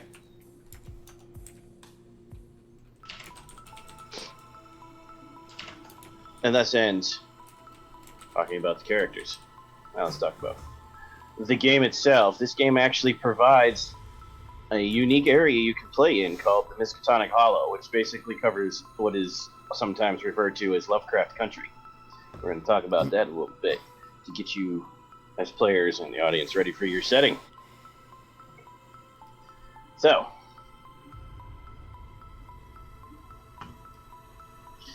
there is an inescapable strangeness about the mighty Miskatonic River and the land it drains.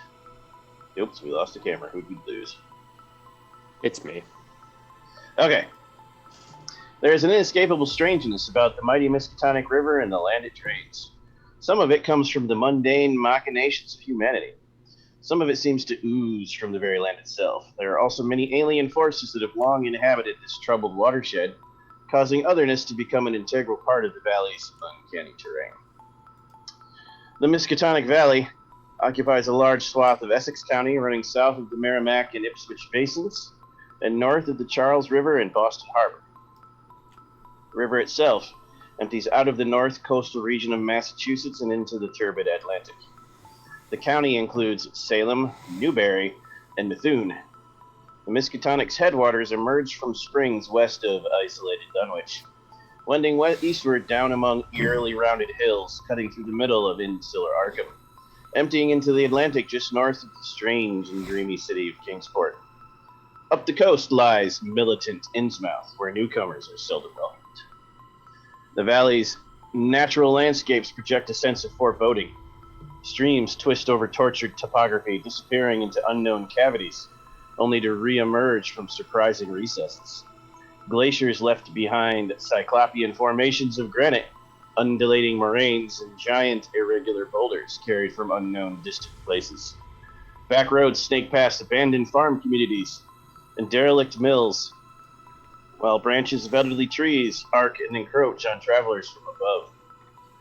The coast is crowded with hidden bays, toothy rock formations, shipwrecking shoals, and barrier islands. Visitors passing through are often left wondering why the Miskatonic area exudes such an atmosphere of primordial unease. Strange entities had taken root long before the time of glaciers, including the Migo, Serpent People, Yithians, Elder Things, and many more besides. Some left relics behind, including remote woodland altars, sculptured caverns, and rings of standing stones clearly not placed by glacier or human hands. Indigenous people of the Miskatonic Valley farmed upland tidal waters and maintained seasonal fishing camps along the coasts. People who would later galvanize under a confederacy known as Wampanoag, including the Agawam of Essex County. Hope I said that one right. And the Namkiag tribe near Salem, grappled and staved off Mythos forces for countless generations before Europeans arrived. In the early 17th century, English settlers from the Massachusetts Bay Colony brought devastating diseases, slavery, aggressive religious conversion, and forced conscription for warfare among foreign powers, which suppressed and all but erased long oral histories of indigenous triumphs, losses, and alliances with inhuman inhabitants. Miskatonic is a nonsense name given by early European settlers who likely appropriated poorly overheard indigenous words that were never corrected.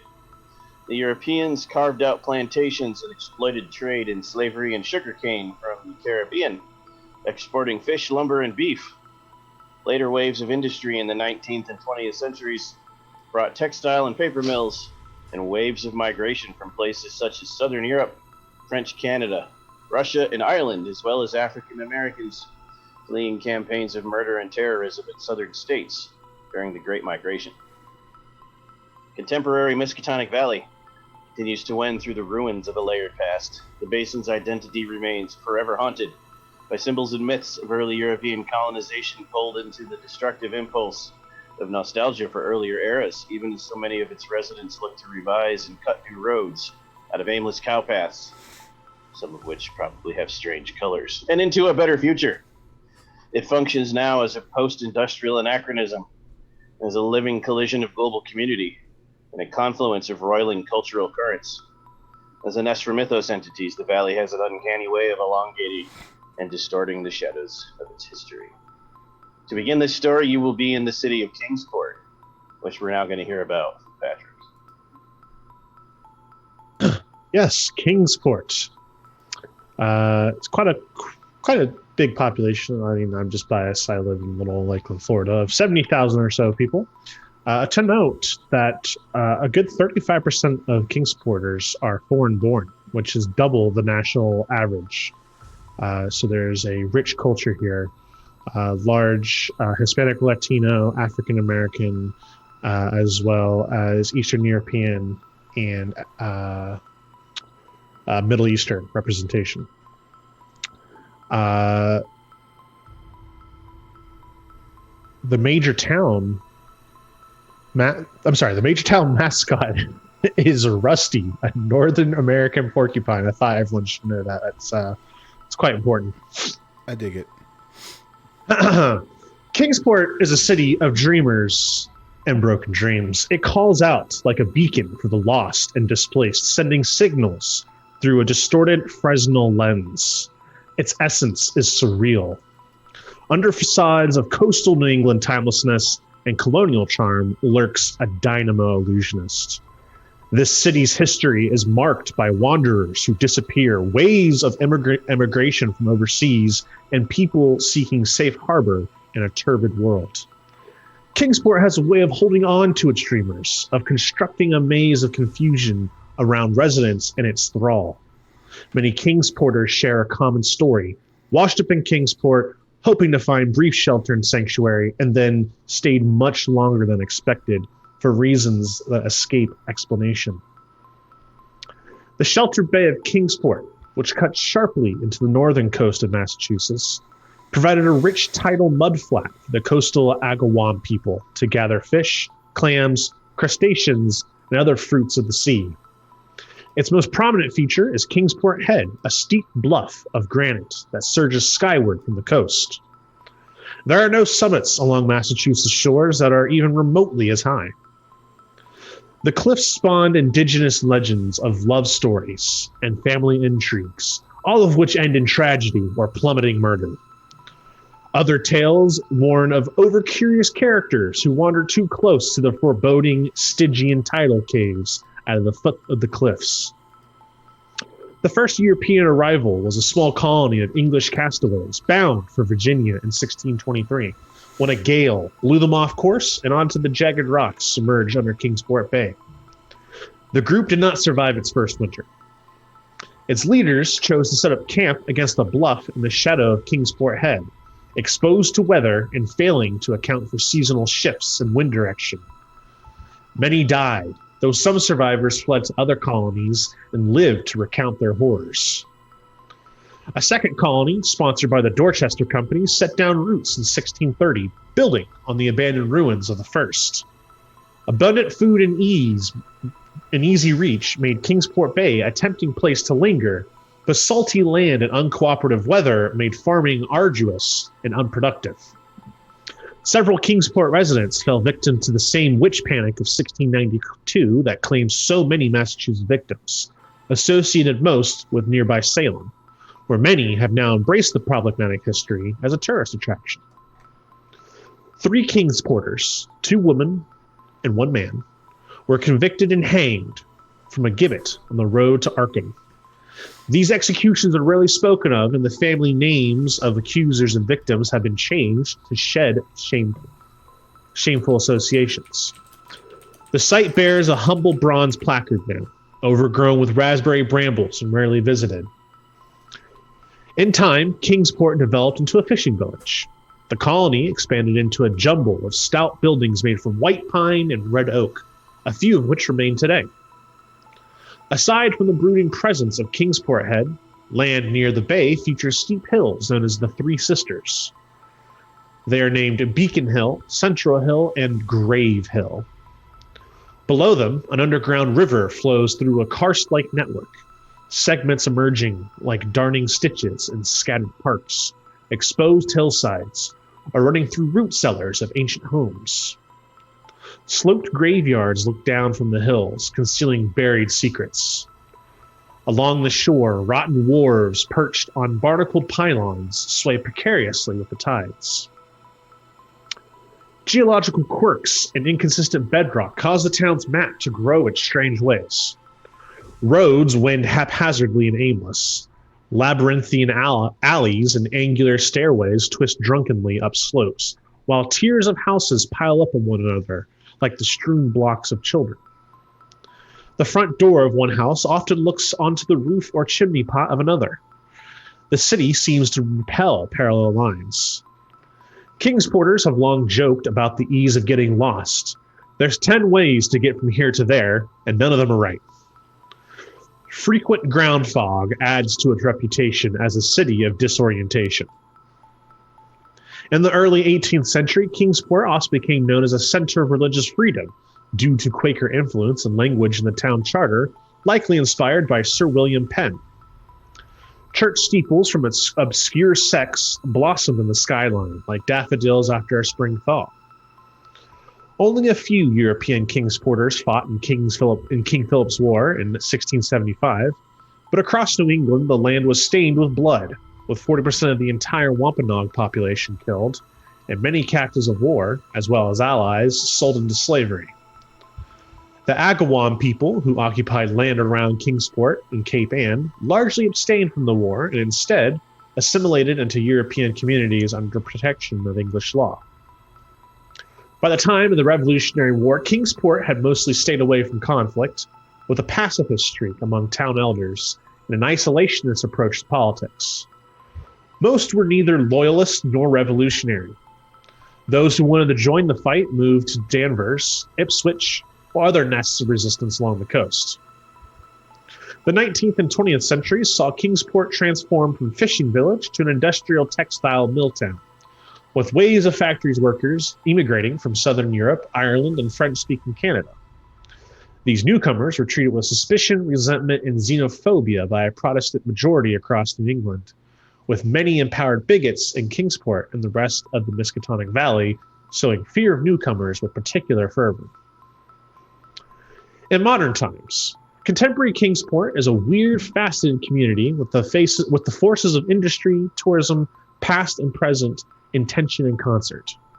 Some new arrivals find the town's strangeness exhilarating and alluring. People tend to wash up in Kingsport and get stuck or lost. The demographics of Kingsport shift rapidly. Pockets of foreign-born communities crop up and thrive as Kingsport policy of open doors welcomes them. While many have moved on to larger cities, small neighborhoods of people fleeing strength remain anchored here. Portuguese, Italian, German, Polish, Franco-American, Chinese, and Russian Jews arrived in the mid-20th century. Later waves of arrivals included Vietnamese, Cambodian, Central American, Serbian, Sudanese, Somali, Afghan, Angolan, East Timorese, Uyghur, and many other small communities. Some neighborhoods feel like windows into far-flung nations.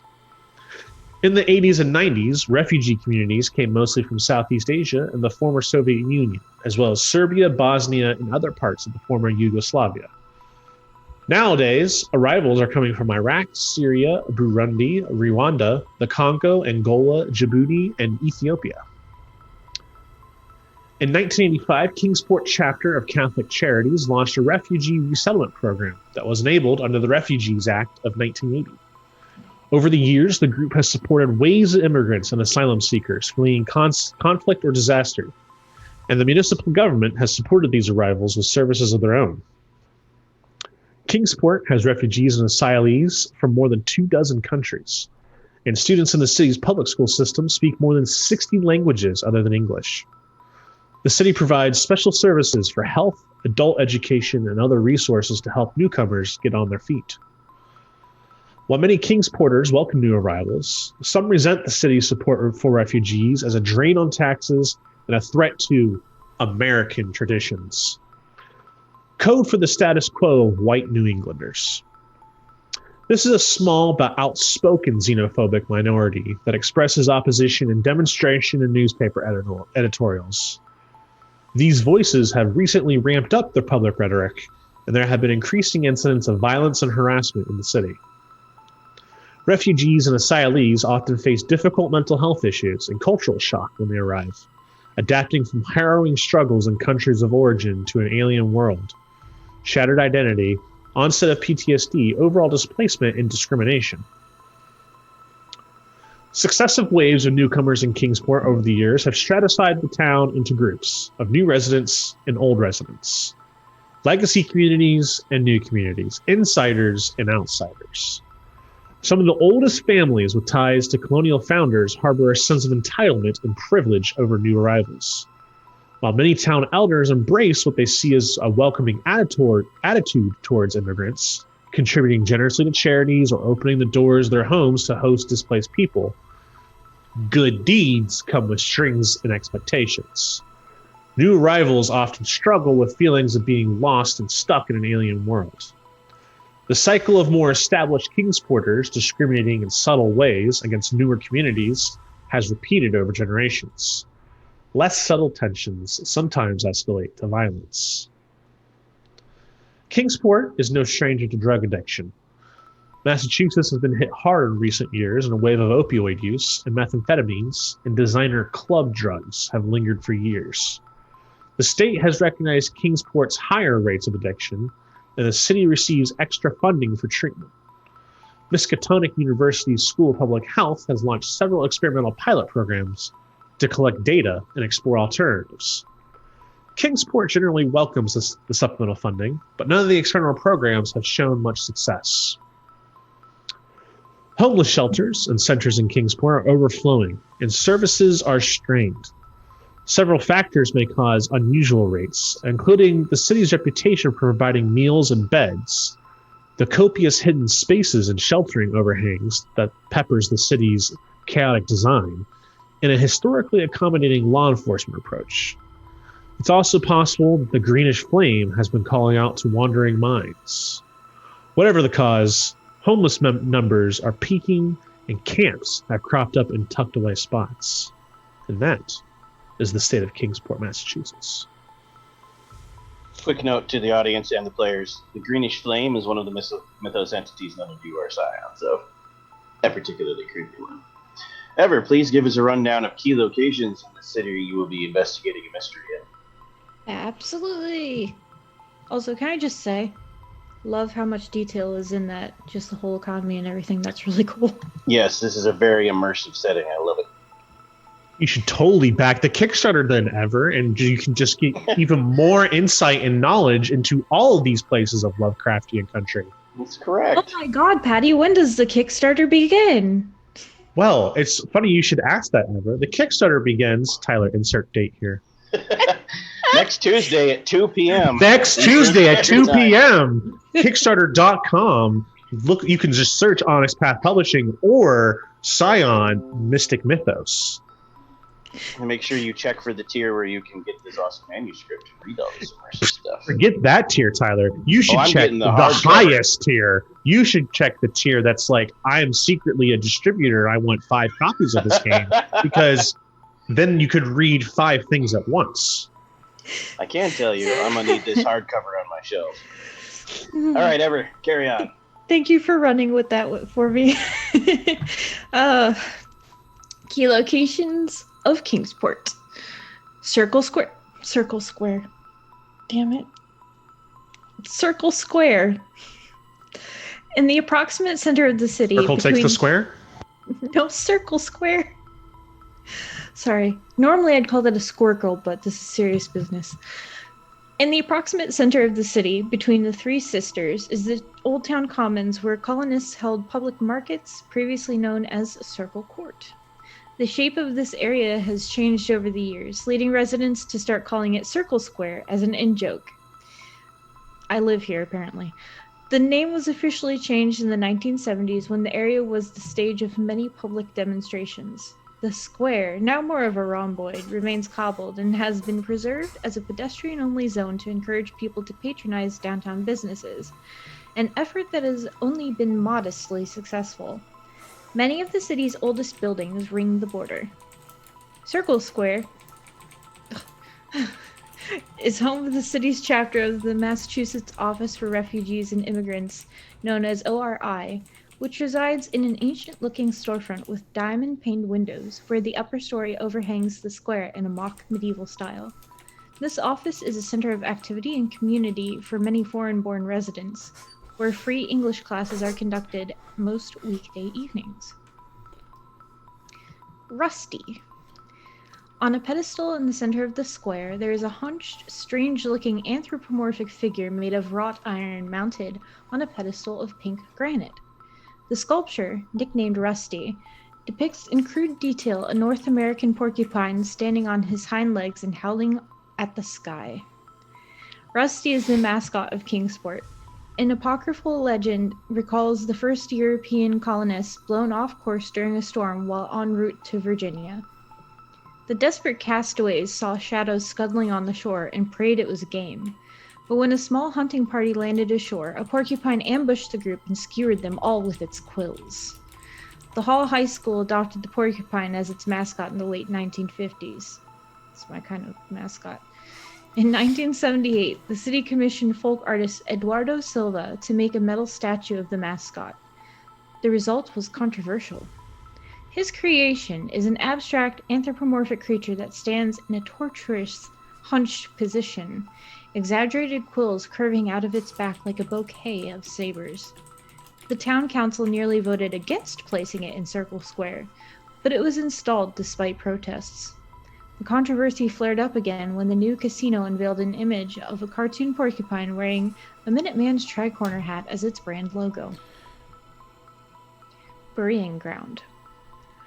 One of the Three Sister Hills has long been used as a cemetery. Many of the remains from the first English castaway group were interred in the hillside. Some stones mark multiple graves dug hastily before the ground froze that tragic winter. Many were never marked at all. In later years, plots were more structured, but occasionally graves are disturbed as the community's need for space grows. Most Kingsport residents currently use a graveyard on the edges of the city limits on the way to Arkham. There are rumors that the lost dead still wander the city in search of their own gravestones. Bridge City. 2 short bridges span over a section of Kingsport's River in a spot downtown where subterranean waters surface. The structures provide shelter for a small homeless tent community that is entrenched there. Bridge City expands and contracts with the seasons, but is largely left alone by Kingsport law enforcement as long as its residents remain out of view and do not attract attention. Bridge City enforces its own rules, maintaining its invisibility, informally appointing its own mayor and council, governing itself as a neighborhood hidden on the fringes of society. Kingsport Harbor. Fishing boats, cruisers, marine patrol enforcers, beefy tugs, and whale watch liners crowd the waters of Kingsport Bay. Slips, wharves, and marinas skirt the town shoreline from one end to the other. Marine traffic is busy, and the channels are tight around rocky shallows and tidal mudflats. Fish shacks, weathered eateries, abandoned warehouses, and bric-a-brac shops contour the shoreline. Minuteman Casino. A crushing economic slump hit Kingsport in the 80s and 90s, shuttering down businesses and turning the once thriving city into a gallery of abandoned buildings. The city teetered on the edge of solvency. Town leaders, desperate for investment, accepted one sketchy tax abatement scheme after another. None bore fruit. The most recent is a grand hotel and casino built on a peninsula on the south end of Kingsport Harbor. The project involved a long saga of community division, public outcry, and state house shenanigans to get the gaming license approved for the newly named Minuteman Casino. Historians and Kingsport's old-timers roll eyes over the marketing. Kingsporters largely abstained from the Revolutionary War. Complaints persist, but the casino has added jobs to the city for the first time in many years. The addition has also drawn a new population of lost residents. Slot machines attract rows of hopeful gamers, retirees, and those with stubborn compulsions whose fortunes slowly drain into the seductive flashing lights. The casino's green light also sparked outrage from a Wampanoag tribe that was not federally recognized until 2007. The tribe has an application in the works for a casino on Cape Ann. Tribal members do not appreciate the competition or the fast-track speed with which Kingsport Minuteman project was handled. And that's all. Thank you. When the scene begins, you're going to be in Large March's Donut Bar having your weekly band breakfast because you're a band of Scions. But we must figure out why you're a band of Scions. How did you all meet each other? Who was first?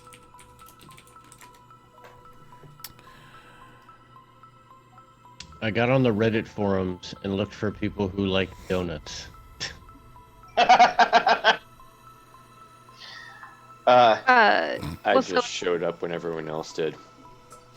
It says in my character's write-up that she was given a task by Albtrum, but the task is not defined in the write-up, so their god certainly could have been like, go to New England, meet people.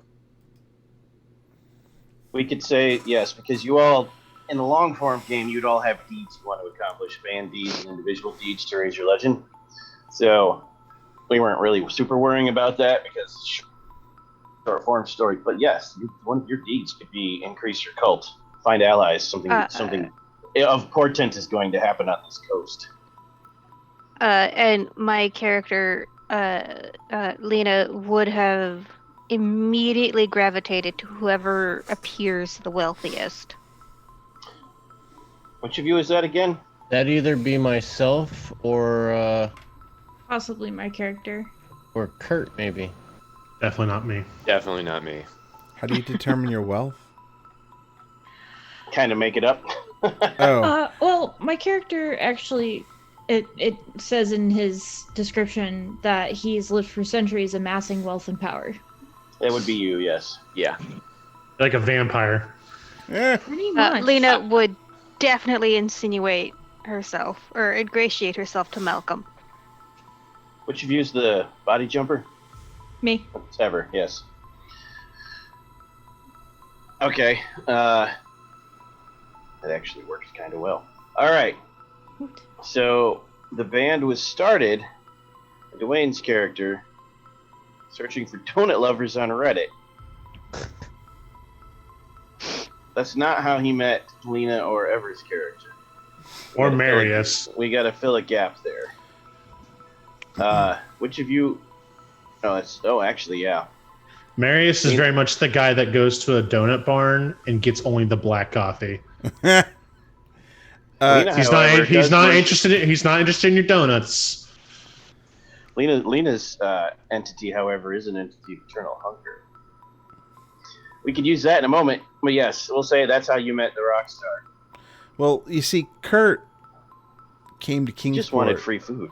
Well, no, not so much that, but like he's literally eaten nothing but donuts for like 3 weeks because he feels like it's giving him inspiration for his next song about how a donut represents the secular destruction of life itself, but the rebirth and the love that is the donut itself, because donuts are good, but donuts are bad because they represent evil, because they make you Buy that for $1. obese. Yeah.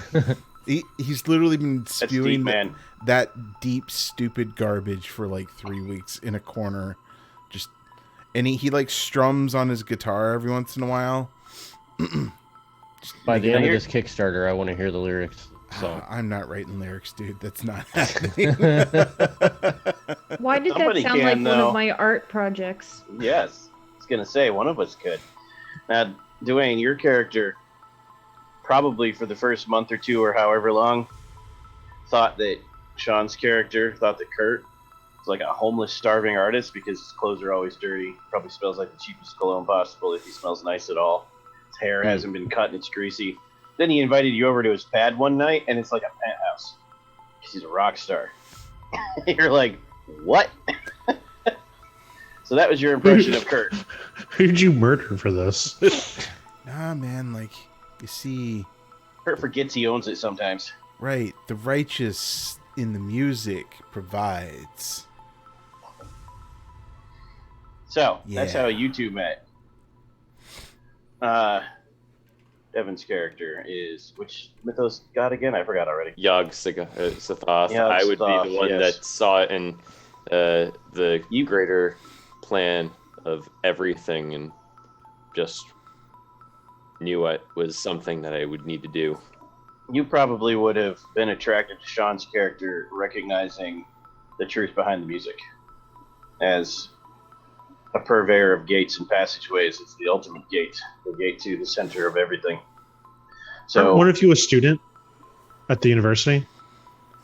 I was. they forced him out, and that was like 50 years ago, Okay. or however long in his age. Or age. So no one's a current student. No one's a current student. I don't know if I currently am. No, you were forced to graduate. That was me. They forced me to graduate. Oh, That's what I'm saying. Because I not only did I go there, but I used to teach there. So if anyone's a current student, they might have heard of me. Yeah, I don't think I'm a current student. I think it's been a couple years. Oh, then I might have actually taught you then, because I've been kicked out for a couple of years. I don't know. It almost seems like I'm like 18 years old.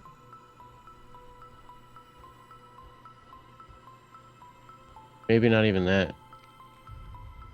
I mean, it seems like that, but most of these Scions are not what they seem. So, you want to add a layer of dirt and grit on top of that? Maria is your secret sordid relationship for when she was your student. Yes. No, that's not the man Marius is. He's not. He's not. No. Wait, no, that's not you. That's Ever. I apologize. I was thinking you were the body jumper. Oh, yeah, no. Could have been Loofs, but no. Do any of you worship? Which one of you worships? Or not worships, but which one use the Scion of Nyarlathotep? Nyarlathotep. Yes, Ever. that's you. Okay, because your god's the one that came and fucked my life up. Like literally, he came to me as a student and was like, "Yo, what's up, homie? You want to like help me find things? I'm a student." I'm like, "Sure." And I found some forbidden knowledge. And the university's like, "Get out, just leave." What can I say except you're welcome?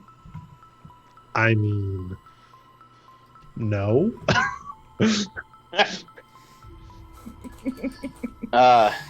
So you'd totally hate me if I'm the one who did that. So it's not that I hate him for doing that. I'm just I wonder why he did that. Like I was just chilling, living life. Because you, Chaos, hello, gotta like, you were too boring, gotta shake it up a but bit. why? I was already a Scion of a different god. Why shake my life up in that? Because that god was a goody two shoes. Okay, all right. Listen, I think we can connect Patty's character to Lena pretty easily, if you want. Patty received dreams and visions about of the coming portent when Lena arrived in town as you share gods of the depths, gods of the abyss. And you Yeah, were that just works. naturally, the pull brought you together. Whether or not he was allies or enemies is yet to be seen. Yeah, I probably would have started by like being my private investigator self and like just kind of following from a distance. Mhm. Like, what's up with this? Why we got more Scions coming in my town? And you met the rock star. And Oh, the rock stars! I immediately was pegged as like, okay, like I just need to always kind of know what he is because it's weird that this guy is just chilling in my town. also, you as the Scion of Deep Mysteries would probably also realize he's dangerous. If Yeah. you were to recreate the right chords, you could summon Astaroth and end all. Devin's character. What's your backstory again? My backstory was from Arkham. Went through the war. Oh, right, you're the World War I vet. Mm-hmm. And I know that I'm the eye of the storm of what's to come. So you're mostly there because you were drawn to Astaroth. Mm-hmm. So that leaves how do we connect Ever's body jumper? You could say that as a previous Scion of Loof, you actually knew the body Ever now is in. Eric?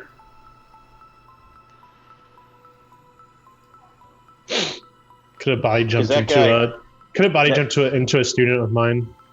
That guy didn't know he was a Scion, but he was, so it's possible you had uncovered that secret, trying to keep an eye on him, and then his personality changed overnight. Weird. And that's when you discovered all the secrets. And that's when I was like, all right, me and Cthulhu, we tight now. Yeah, that could be you dug too deep into what was going on. You're like, wait, I've never seen that necklace before. Let me look up that necklace. What is this? Yeah. That actually Oh kinda God, works. my brain. It feels like it's drowning and it's going to explode all at the same time. So yes, we'll say that is how the band was connected, so you know what your closer and the more distant relationships with each other would be. So when this particular day begins, you have contacts, the rest of them don't. I gotta start using character names, not your names. The other characters don't marry us because you're a former Scion of Loof. As such, when things happen, it's going to be you that's the trigger. But you can begin in the diner having donuts and black coffee. This particular diner chain is full service breakfast too. Oh, okay, all right. If I wasn't sure if Lord Marge's Donut Barn had, was just kind of continental style, or if it's like Dunkin' and you can get actual breakfast there. Oh no, it serves all but nothing but breakfast. Right. Okay. But it's Fair. known for its apple cider donuts. Yep. Okay. 24/7. Well, I have never and will never eat a donut, but Marius for sure. Black coffee and eggs and bacon.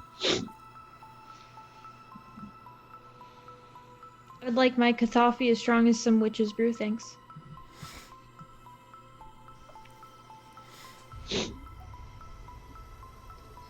Lena is having a spa breakfast of fruit, yogurt, granola, and scrambled egg whites. Black coffee and one of those apple cider donuts. Maria is going to have hot chocolate and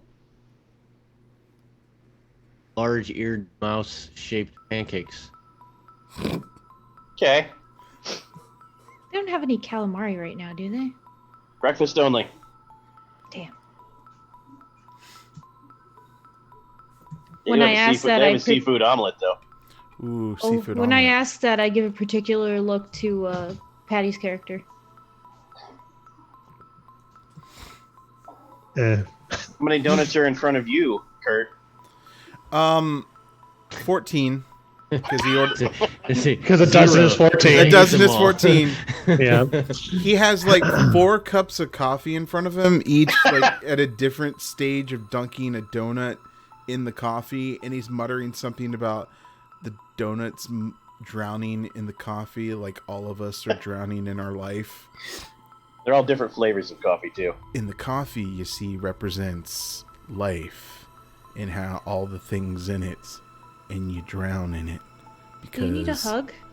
No, I'm fine. I'm eating donuts. Oh, okay. Why would I not be fine? No reason in Okay. particular. Though Anyway, it may seem strange, she's actually entirely correct. I grabbed one of his donuts. Is that one of the reasons why I was another reason why I was like drawn to Kurt is because all I can smell on him is the sense of death. So he's talking about dead things. He's So just talking about death. more of a morose motherfucker than anything Drowning else. in coffee. No, see, it's not about death. It's about the life that once the donut is dunked in the mess that is the coffee that is life, and it comes out and it's seeped with life, and you eat it and it enters you, and it's righteous, man. Now, here's the best part. He talks like that, but when he plays, because you've been to a couple of the clubs he plays at and he has albums out, it is like the weirdest mix of gothic rock and pure death metal. Can you do like do you have a metal scream? Like, can you? Yes. Oh man. Okay. Almost Korn level. I'm not doing it right now. Maybe later. Definitely Disturbed worthy. Okay. I actually pictured that particular picture in Discord when I saw this character in my head. Yes. In the middle of your uplifting conversation, cell phone noise. Your cell phone makes a noise there. Marius. Marius would have one of the last flip phones in existence. With the default ringtone, probably. What is Yeah, it with you yes. people in your flip phones? Now, strangely, the Miskatonic Hollow is in the modern era, but it's kind of out of time. So there's probably a lot of flip phones around. There's probably even people still using like Blackberries here. I do this really cool thing though, where it's a flip phone and it's definitely pre-Bluetooth. But all I have to do is just take the phone in my pocket, put it on the table, and I talk as if I had a Bluetooth headset in, and the phone is answered automatically without me flipping it open or pressing an answer call. Okay. What you see is a voicemail, but it sends you a message like that little sign next to it when it says this came in earlier, but you were prevented from getting the message, like a delayed voicemail. Okay. And the contact says, Ben. Ben is someone you knew before you were converted to Cthulhu. Ben is Ben Moore. He is a scion of Odin, but he's a scion of Odin who's kind of given up too little too late. He never fulfilled his fate. And so he just always kind of tried to achieve his glory, but not really.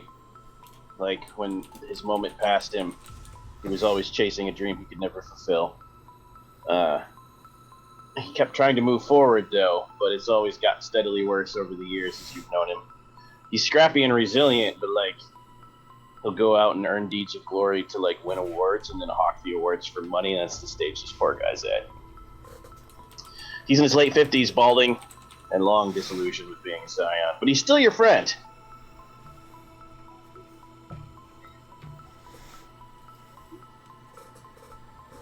What's the voicemail say?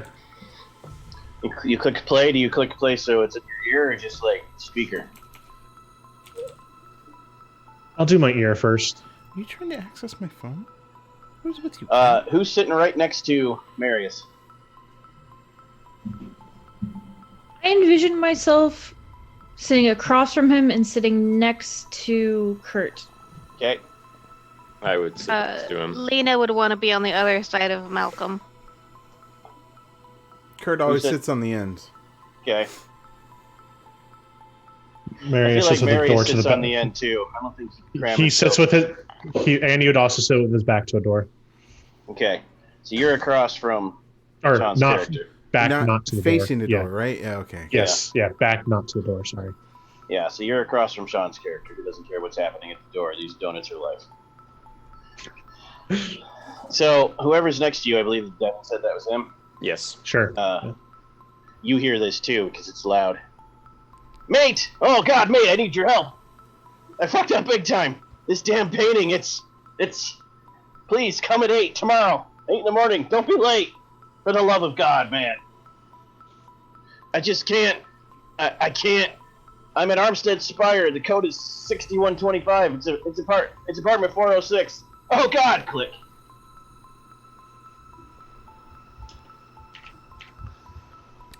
Very loud. Very frantic. Unlike him. It's a sign of Odin. I mean, he's emotional, but he doesn't get scared. He punches scared in the face.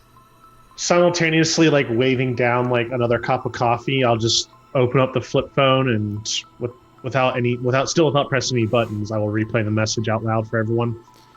Okay. If your friend is so in peril, why does he want you to wait till 8 in the morning tomorrow? Today. Kind of That's a painting? delayed message. He should have gotten that last night. It means in 45 minutes. I assume it's well 7:15 past right now. Oh, it's Wow. not 8 o'clock yet? 7:15 a.m. You always meet for an early breakfast. When I'm is it? impressed that 7:15. Kurt wakes up this early. Kurt hasn't been to bed yet. hasn't What are gone you to talking bed. about? Oh, okay, fair enough. Fair enough. This is Kurt's dinner. No, we don't see your I- butt. Come here. I just look at my watch and say, we could still make that. I mean, there's like more donuts here to It's eat. called a doggy bag. Oh, Get it to go. They're already in a box. The donuts are the dogs. You know, Yes. I'm gonna assume just based on the way things go in my universe that the painting probably murdered your friend and we're too late. So what you're saying is we shouldn't go because if we Oh no, I go, want to see. Oh, all right. Let's go. Let's finish some donuts and go see a horror mess. Well, yeah, we definitely need to go and find out how he died, if he died. How do you split the tab? Kurt will pay for everything. Kurt pays for everything. Oh. Yeah, disheveled, greasy hair, hasn't washed that shirt in a week. Kurt pulls out an American Express black. Out of his. He actually has no idea what that means. He just knows it really pays for stuff. You've got people to pay the credit card bill. Right, and the accountant takes care of it. Pulls that out of his underwear too. It's not even in his pocket. No, that's gross. He has a fanny pack. Get it right. Oh, okay. As Big Marius, goth fanny pack though with chains and spikes. as Marius has done for the last 3 years, every single day, he'll leave $1.50, an actual dollar, and 2 actual quarters on the table, and take his large coffee to go. You can tell that by picking up everybody's check, you have attracted Lena's attention. Malcolm You notices. have not been able to figure out yet how rich he is because you haven't seen his penthouse. He's an enigma, this one. And make sure to finish my donut. So, Armstead Spire, the building, we'll just jump to the building for the sake of time, is a grayish building reaching 7 stories skyward and surrounded by fog billowing off the water from behind it, such that it almost blends seamlessly into the background and could be easily missed. The sleepy lane has no traffic, even though it's technically rush hour.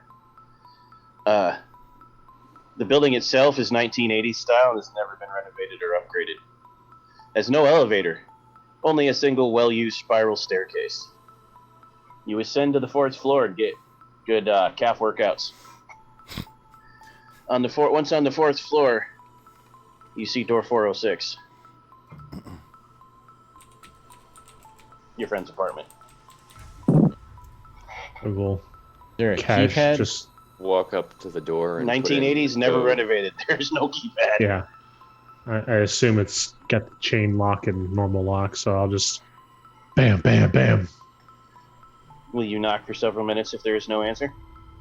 Seems like that's a thing you do. If he doesn't answer somewhat promptly after the first knock, I will check for signs of essentially what a cop would look for probable cause. You don't see any evidence that it was broken into. It's normal. The door is undamaged and locked from the inside, like it would be if you went to bed normally. Any weird sounds or the light that comes out underneath or a smell that comes out from underneath the door? That's weird. Yeah, do I sense any dead things? How does that work exactly? You can sense the presence of death and decay anywhere within medium range. Decay. No dead bodies. No, you don't sense a corpse, but you sense decay inside the apartment. A lot of it. Oh. Do you say that? Do you say that? I smell dead people. So, All right. Being a private eye and not a cop, I don't really have authority to go kicking down doors. So, no, you're good. I can help you. From my private, plus it's my friend's door. So from my private eye toolkit, I will take out my lock picking set and just attempt to pick this man's lock. Let's do it. Let's do the first roll. Let's do a dexterity plus technology. You're leaving evidence. I could find a secret route, hidden portal, or back passage. You Picking could. a lot's not really. You could, but then you'd have to climb the fire escape. Climbing sounds.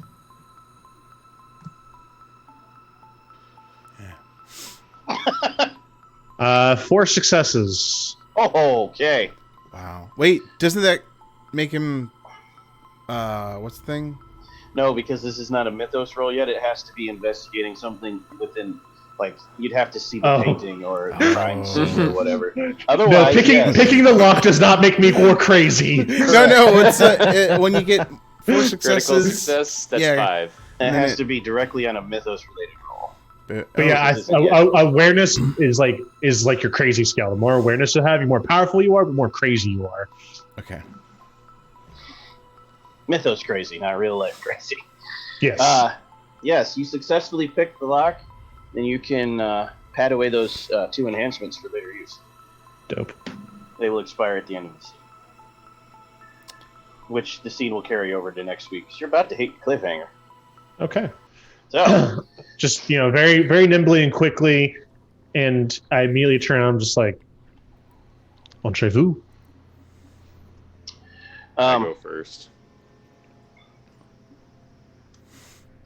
You do realize once you get the lock open, it has in fact been tampered with, but expertly, like with mad skill. You would only, I'm giving you that because of your enhancements. You're immediately assaulted when you open the door with the stench of death.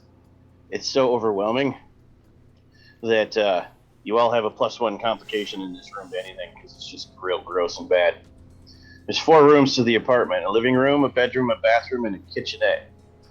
You can smell rotting flesh, waste matter, we all know what that means, and like a soily smell, wet, damp earth.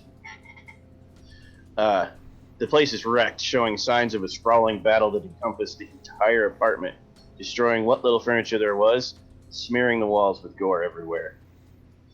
The living room's concrete walls are covered in fresh claw marks that appear to have easily cut through the stone. It is clear that many, many people died here.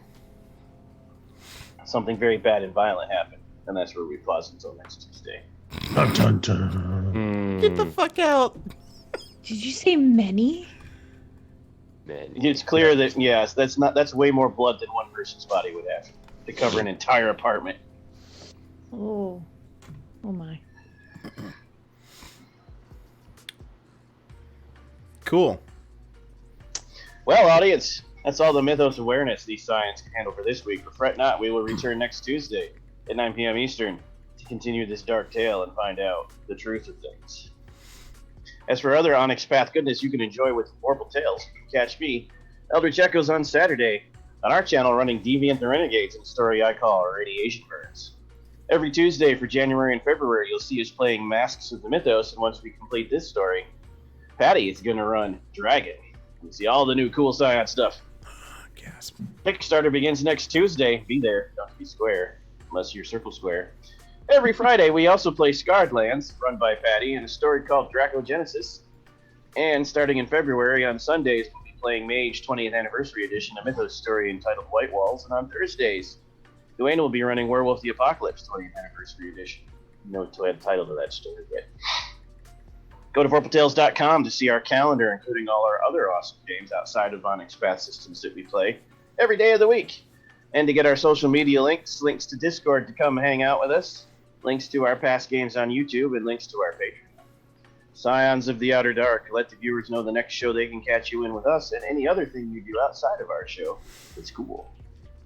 Hey, I'm at Space Lord PJs, actually in pajamas, and tomorrow catch us playing Infinity. We start our story tomorrow after making characters 2 weeks ago, so it should be awesome. Should be great. I'm excited for it. You should be too. I'm excited for it, and I'm not even in it. So, hey everybody, I have been Malcolm, whose pronouns were he, him, and I am now Ever, whose pronouns are they, them. You can find me all over the internet as Changeling Ever. Pretty much everywhere. And you can next find me Thursday for Grim Hollow Strange Aeons. And we're encouraging Ever to self-promote because they don't like doing it. And then you can find me on Etsy at Neat & Co. Designs. It's awesome. You should check it out. The art is amazing. How do you spell that? I will put it in the Twitch chat. Yes. Okay. Actually, you could go to our website, scroll down to the bottom. And Links there too, yes. But yes, Yeah. Put it in the Twitch chat. Put it everywhere. Splatter it. Next. My name is Patrick. I was playing Marius, the Scion of Cthulhu. And you can find me on the internet at pettyshakes_. Next time you'll see my lovely face will be on this channel and our own playing Scarred Lands. Tyler did not give the full name, the full wonderful rock star name of our I game. did not. Tell us. Dracogenesis, Titan's Lament. That's Our the name of wonderful... a Kurt album. Yes, 100%. Our wonderful adventurers witnessed a wonderful storytelling of the beginning and formation of the Earth after the Titans were, only to have the storyteller horribly murdered by a man they buried earlier in that day. Come check out the mystery and what they're going to do next with this horrible, horrible thing that's happened. Hey, my name is Rachel. You can find me Stolen Fires pretty much everywhere. I've got a Twitter, I've got a Ko-Fi. You can see me on Twitch tomorrow. I'm going to be playing Scarred Lands with Plastic Age Plays. It's a lot of fun. It's an 8-person game, so it's a lot of happy chaos. And then the day after that, I will be back on the Onyx Path channel, running a Changeling game, set currently in Victorian London. One of my characters decided that he really wants to pick a fight with some technocrats. So that should be fun. And then I'm gonna watch. Yeah, and then Sundays I play Call of Cthulhu with Ever and Tyler, and it's a lot of fun. And that's it. And I am Dwayne. I was playing Maria West tonight. You guys can find me on the internet at Made of Kimchi, and you will next see me on Thursday running the Grim Hollow Strange Aeon in Search of Sanity. And I am Devin. You can find me online at Sword of Sully. Tonight I was playing Isaiah Baldwin, Scion of Yog-Sothoth. And next time you can find me playing Friday in Patty's wonderful Scarred Lands game, where I was the one who was doing the last rites for the non-dead man. I probably should have buried him. And now for our Ride or Die viewers. We do votes for the audience. From now until the end of our reel, it'll run once we're done. You can vote for any player for any reason. One vote per audience member. The cast member who gets your vote allows you to replenish one spent legend without fate binding. Oh. Also, the players vote for each other. They all get one vote to vote for any other player for any reason. Those votes are worth your choice of one free awareness renewal when spent without Mythos fate binding, or two free enhancements to use on any role in the future of the story. Oh. So in the same order, who do you vote for and why, players? I'm going to go with. I mean, I vote for him a lot because he's my buddy, but playing the hard-boiled, grizzled PI detective, Petty gets my vote. Yeah. I'm Also, I'm going to point out here. Sorry, Ever, I almost forgot. Oh, it's all good. For those of you who have seen the Monday meeting notes on Onyx, or will see the cover art for Masters of the Mythos, I'm pretty sure that's your character, Patrick. Sans the hat. Oh, yeah. Yeah. It's because And there's Marion one- is a one sexy homie. man. Yes, it is. I'd like a warm hug from him. And for anyone doesn't give curious, warm by the hugs. way, that art is by Victor Lacy. Awesome. Check that out. Next. I am going to give my point to Sean for the amazing existentialism done with donuts. Doesn't take much. Let's see. Hard to do on this session. Wasn't a lot of actual character moments. So I'm going to change it up and give it to. I'm going to give it to Rachel. For this is the first time I'm playing with her, and it was nice to meet you, and nice to, get to Nice know to you a meet you little as bit. well. Get to know you a little bit in the role-playing way. And I promise this is not at all nepotistic, but I was also going to give my vote to you, because Oh. that was some pretty epic narration. Yeah, Oh, that was voiceover very work cool. there. Thank you. I appreciate that. Oh, it's my turn then. I am also going to vote for Sean for just your character. I already hate him.